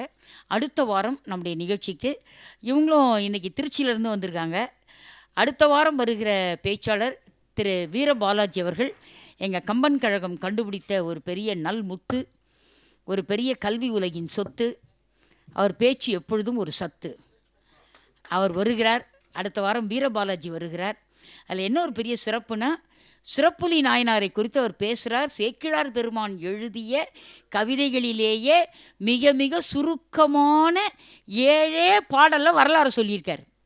7 பாட்டு தான். அந்த 7 பாட்டை 1 மணி நேரம் வீரபாலாஜி பேச போகிறார். உண்மையிலே தமிழ் கூறும் நல்லுலகத்துக்கு கிடைத்த ஒரு சத்ரபதி சிவாஜி வீரபாலாஜி என்று நான் அடிக்கடி சொல்லுவேன். நாங்கள் நடத்திய தமிழ் 36 அவர் ஒரு இலக்கியம் பேசினார். மிக அருமையானதொரு உரை கொடுத்தார். ஆண்டுதோறும் சென்னை கம்பன் கழகம் அவரை ஒரு சிறப்பு பேச்சுக்கு அழைக்கிறார்கள். நல்ல ஒரு பேச்சாளர். இதே மாதிரி எல்லோரும் அரங்கம் நிறைந்த மக்களாக வந்து அடுத்த வாரம் 8ஆம் தேதி இந்த நிகழ்ச்சியை நீங்கள் ரசிக்க வேண்டும் என்று கேட்டுக்கொள்கிறேன். கோவை மாவட்டத்திலிருந்து நல்லூர் கணபதி பிள்ளையார் ஆலயத்தில் பணியாற்றுகிற ஓதுவார் அவர்கள், கோயம்புத்தூரிலிருந்து ஓதுவார் அவர்கள் வருகிறார்கள். சிறப்பு தெய்வத்தமிழ் விருது பெறுவதற்காக கோவை மாவட்டத்திலிருந்து வருகை புரிகிறார்கள். அடுத்த வாரம் இந்த ஓதுவாருக்கு சிறப்பு செய்யப்பட இருக்கிறது. தலைமை தாங்குவதற்காக ஊரறிந்த ஒரு பேரறிந்த எழுத்தாளர், பெண்மை எழுத்தாளர், பெண்ணிய எழுத்தாளர், ஊரறிந்த இதய காப்பாளர். நான் நோயின்னு சொல்ல மாட்டேன், இதய நோய் நிபுணர்னு சொல்ல மாட்டேன், இதய காப்பாளர் அப்படி தான் சொல்லுவேன். அப்படிப்பட்ட ஒரு இதய காப்பாளர் ஐயா திரு சிவக்கடாட்சம் அவர்களினுடைய மனைவி திருமதி சாந்தகுமாரி சிவக்கடாட்சம் அவர்கள் நிகழ்ச்சிக்கு தலைமை தாங்க இருக்கிறார்கள். அன்றைக்கி அவர்கள் தலைமை உரை தர இருக்கிறார்கள். அடுத்த வாரம் ஒரு மிகப்பெரிய ஒரு செந்தமிழ் சொற் விருந்து உங்களுக்காக காத்திருக்கு. 3 பேருமே தரம் வாய்ந்த தமிழ் மக்கள். இன்றைக்கு வந்ததைப் போல் தரம் வாய்ந்த தமிழ் மக்கள் அடுத்த வாரம் வர இருக்கிறார்கள். இன்னும் 5 மணி துளிகள் இருக்கிறது. 8 மணிக்கு நிகழ்ச்சி நிறைவுறும். அதனால் நான் சில அறிவிப்புகளை உங்களுக்கு தர விரும்புகிறேன். அடுத்த வாரம் இந்த நிகழ்ச்சி நடைபெற இருக்கிறது. இப்படி இந்த 63 நாயன்மார் முடிந்த பிறகு நமக்கு 9 தொகையடியார்கள் என்று ஒரு 9 பேர் இருக்காங்க. அந்த 9 தொகையடியார்களையும் இணைத்தால் இந்த நிகழ்ச்சி நிறைவுறும் என்று பல தமிழ் அறிஞர்கள், தகவல் கொடுத்துக்கிட்டே இருக்கிறாங்க. 63 நடந்து கொண்டு இருக்கும் பொழுதே 9 தொகையடியார்கள் வருவார்கள் இல்லையான்னு அடிக்கடி வாரத்துக்கு ஒரு முறை கேட்குறாங்க. அதனால் நம்ம அதையும் இணைத்து 9 தொகையடியார்களும் இணைத்து இந்த நிகழ்ச்சியை நாம் நிறைவு செய்ய இருக்கிறோம். ஒரு மிகப்பெரிய வெற்றி கிருஷ்ணா ஸ்வீட் சார்பாகவும் பாரதிய வித்யாபவன் சார்பாகவும் நமக்கு ஒரு மிகப்பெரிய வெற்றி, இந்த உறவு சுரங்கத்தில் கிடைத்த வெற்றி என்னவென்று கேட்டால், நாயன்மார்களை பற்றிய வரலாற்று வாழ்க்கை வரலாற்றில் நமக்கு லால்குடி ஜோதி அவர்களைப் போல் தன்னிகர் இல்லாத சிறந்த மேடை பயிற்சி கலை தெரிந்த பேச்சாளர்கள் நமக்கு வருவது நமக்கு ஒரு பெரிய பாக்கியம். ஒவ்வொரு வாரமும் நமக்கு அப்படிப்பட்ட ஒரு விருந்தினர்கள் கிடைக்கிறார்கள். அதுபோன்ற விருந்தினர்கள் கிடைப்பது என்பது மிக மிக அரிது. காரணம் தேடல். அந்த தேடுதல் என்பது ஆங்கில சொல் வந்து ரீசர்ச், மீண்டும் மீண்டும் தேடுதல். மீண்டும் மீண்டும் தேடுதல் தான் ரிசர்ச் ஆகிறது. ஆக அந்த ரீசர்ச், மீண்டும் மீண்டும் தேடுகிற தேடலில் கிடைத்த செல்வங்கள் தான் இவர்களெல்லாம். இந்த செல்வங்களெல்லாம் இதுபோல் வந்து நமக்கு செஞ்சொற் கவி இன்பத்தை வாரந்தோறும் தருவது நம்முடைய மனம் நெகிழ்ந்து போகிற ஒரு நிலையிலே இந்த நிகழ்ச்சி நடைபெற்று கொண்டிருக்கிறது. பெரிய புராணம் ஒரு அரிய புராணம், எவ்வகை மக்களுக்கும் உரிய புராணம். இது ஒரு அரிய புராணம், எவ்வகை மக்களுக்கும் உரிய புராணம். அதனால் இது பெரிய புராணம் இல்லைங்களா? எல்லாருமே இதில் வராங்க. இதில் இவங்க அவங்களாம் கிடையாது, ஜாதி மதம் எதுவுமே கிடையாது. வெவ்வேறு காலகட்டத்தில் வெவ்வேறு சூழ்நிலையில் வெவ்வேறு வாழ்க்கை பின்னிணைப்பில் வாழ்ந்தவர்கள் எல்லோரும் இறைவன் என்கிற சிவனை மட்டுமே அன்பினால் நினைத்து அன்பே சிவம் என்கிற தத்துவ கோட்டிலே தங்கள் வாழ்க்கையை நடத்தியதால் 63 நாயன்மார்கள் வாழ்க்கை வரலாற்றிலே இடம்பெற்றிருக்கிறார்கள். இந்த இடம்பெற்ற நாயன்மார்களுடைய ஒரே குறிக்கோள் சைவ சமயத்தின் நெறியை காட்டுவிப்பது, சைவ சமயத்தின் நெறியை பின்பற்றினால் தானே காட்ட முடியும் இல்லையா? ஆக சேரிட்டி பிகின்ஸ் அட் ஹோம் என்று சொல்வார்கள் ஆங்கிலத்தில் ஒரு பொன்மொழி. ஆக தர்மமும் கொடையும் தயையும் பிறவி குணமாக இருக்க வேண்டும். அதற்கு குடும்பம் உறுதுணையாக இருக்க வேண்டும். வீட்டிலிருந்து கற்றுக்கொள்ள வேண்டும். எந்த கொடையும் இல்லத்திலிருந்து தொடங்க வேண்டும்.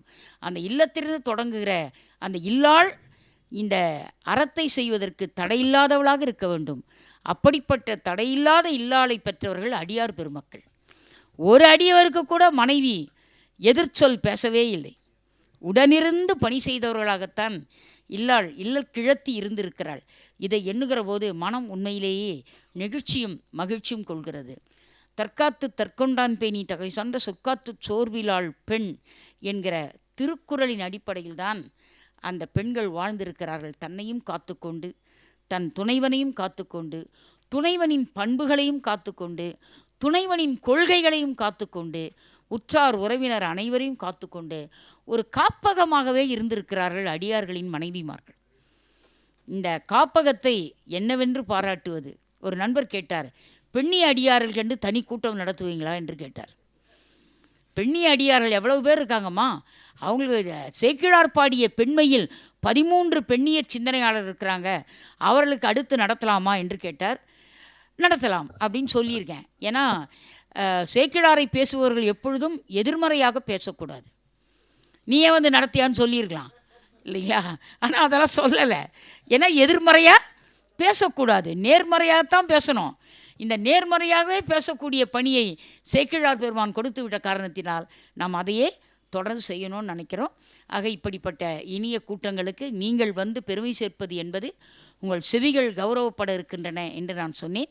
உங்கள் செவிகளுக்கு அந்த கௌரவத்தை தருகிற போது அந்த கௌரவம் உங்கள் நெஞ்சமெல்லாம் உள்ளே புகுந்து உங்கள் ஆன்மாவிற்கு ஒரு இரக்கத்தை தருகிறது. அந்த இரக்கம்தான் தயை கொடையாக மாறுகிறது. அந்த இரக்கம் தயை கொடை அதுவாக மாறுகிற போது நம்முடைய உள்ளம் சற்று பக்குவப்படுகிறது.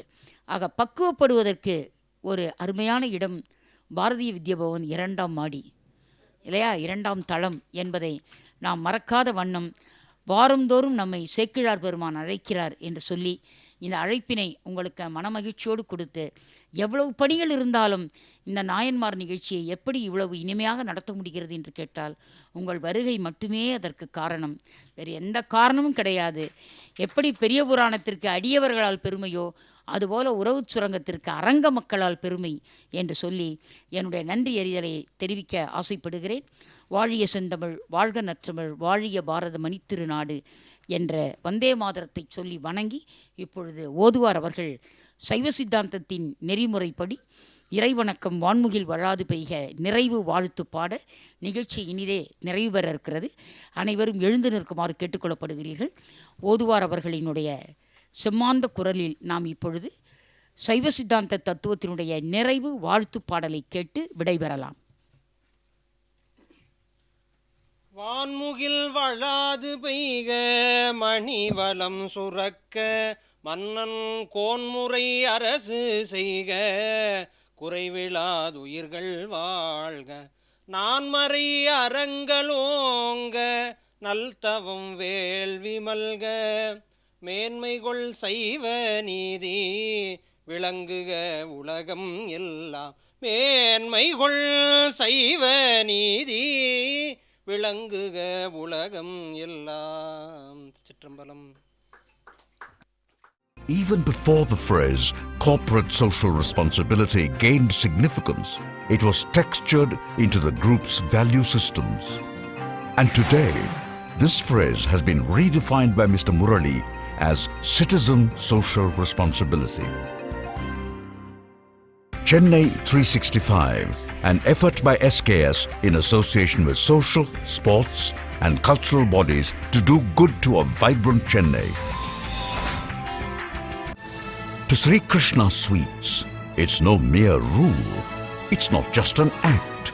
It's every citizen's social responsibility. After all, we make a living by what we get, but we make a life by what we give. And in the process, create a world where life's best bonds are built with love and care. And in time, they will become our strongest bond.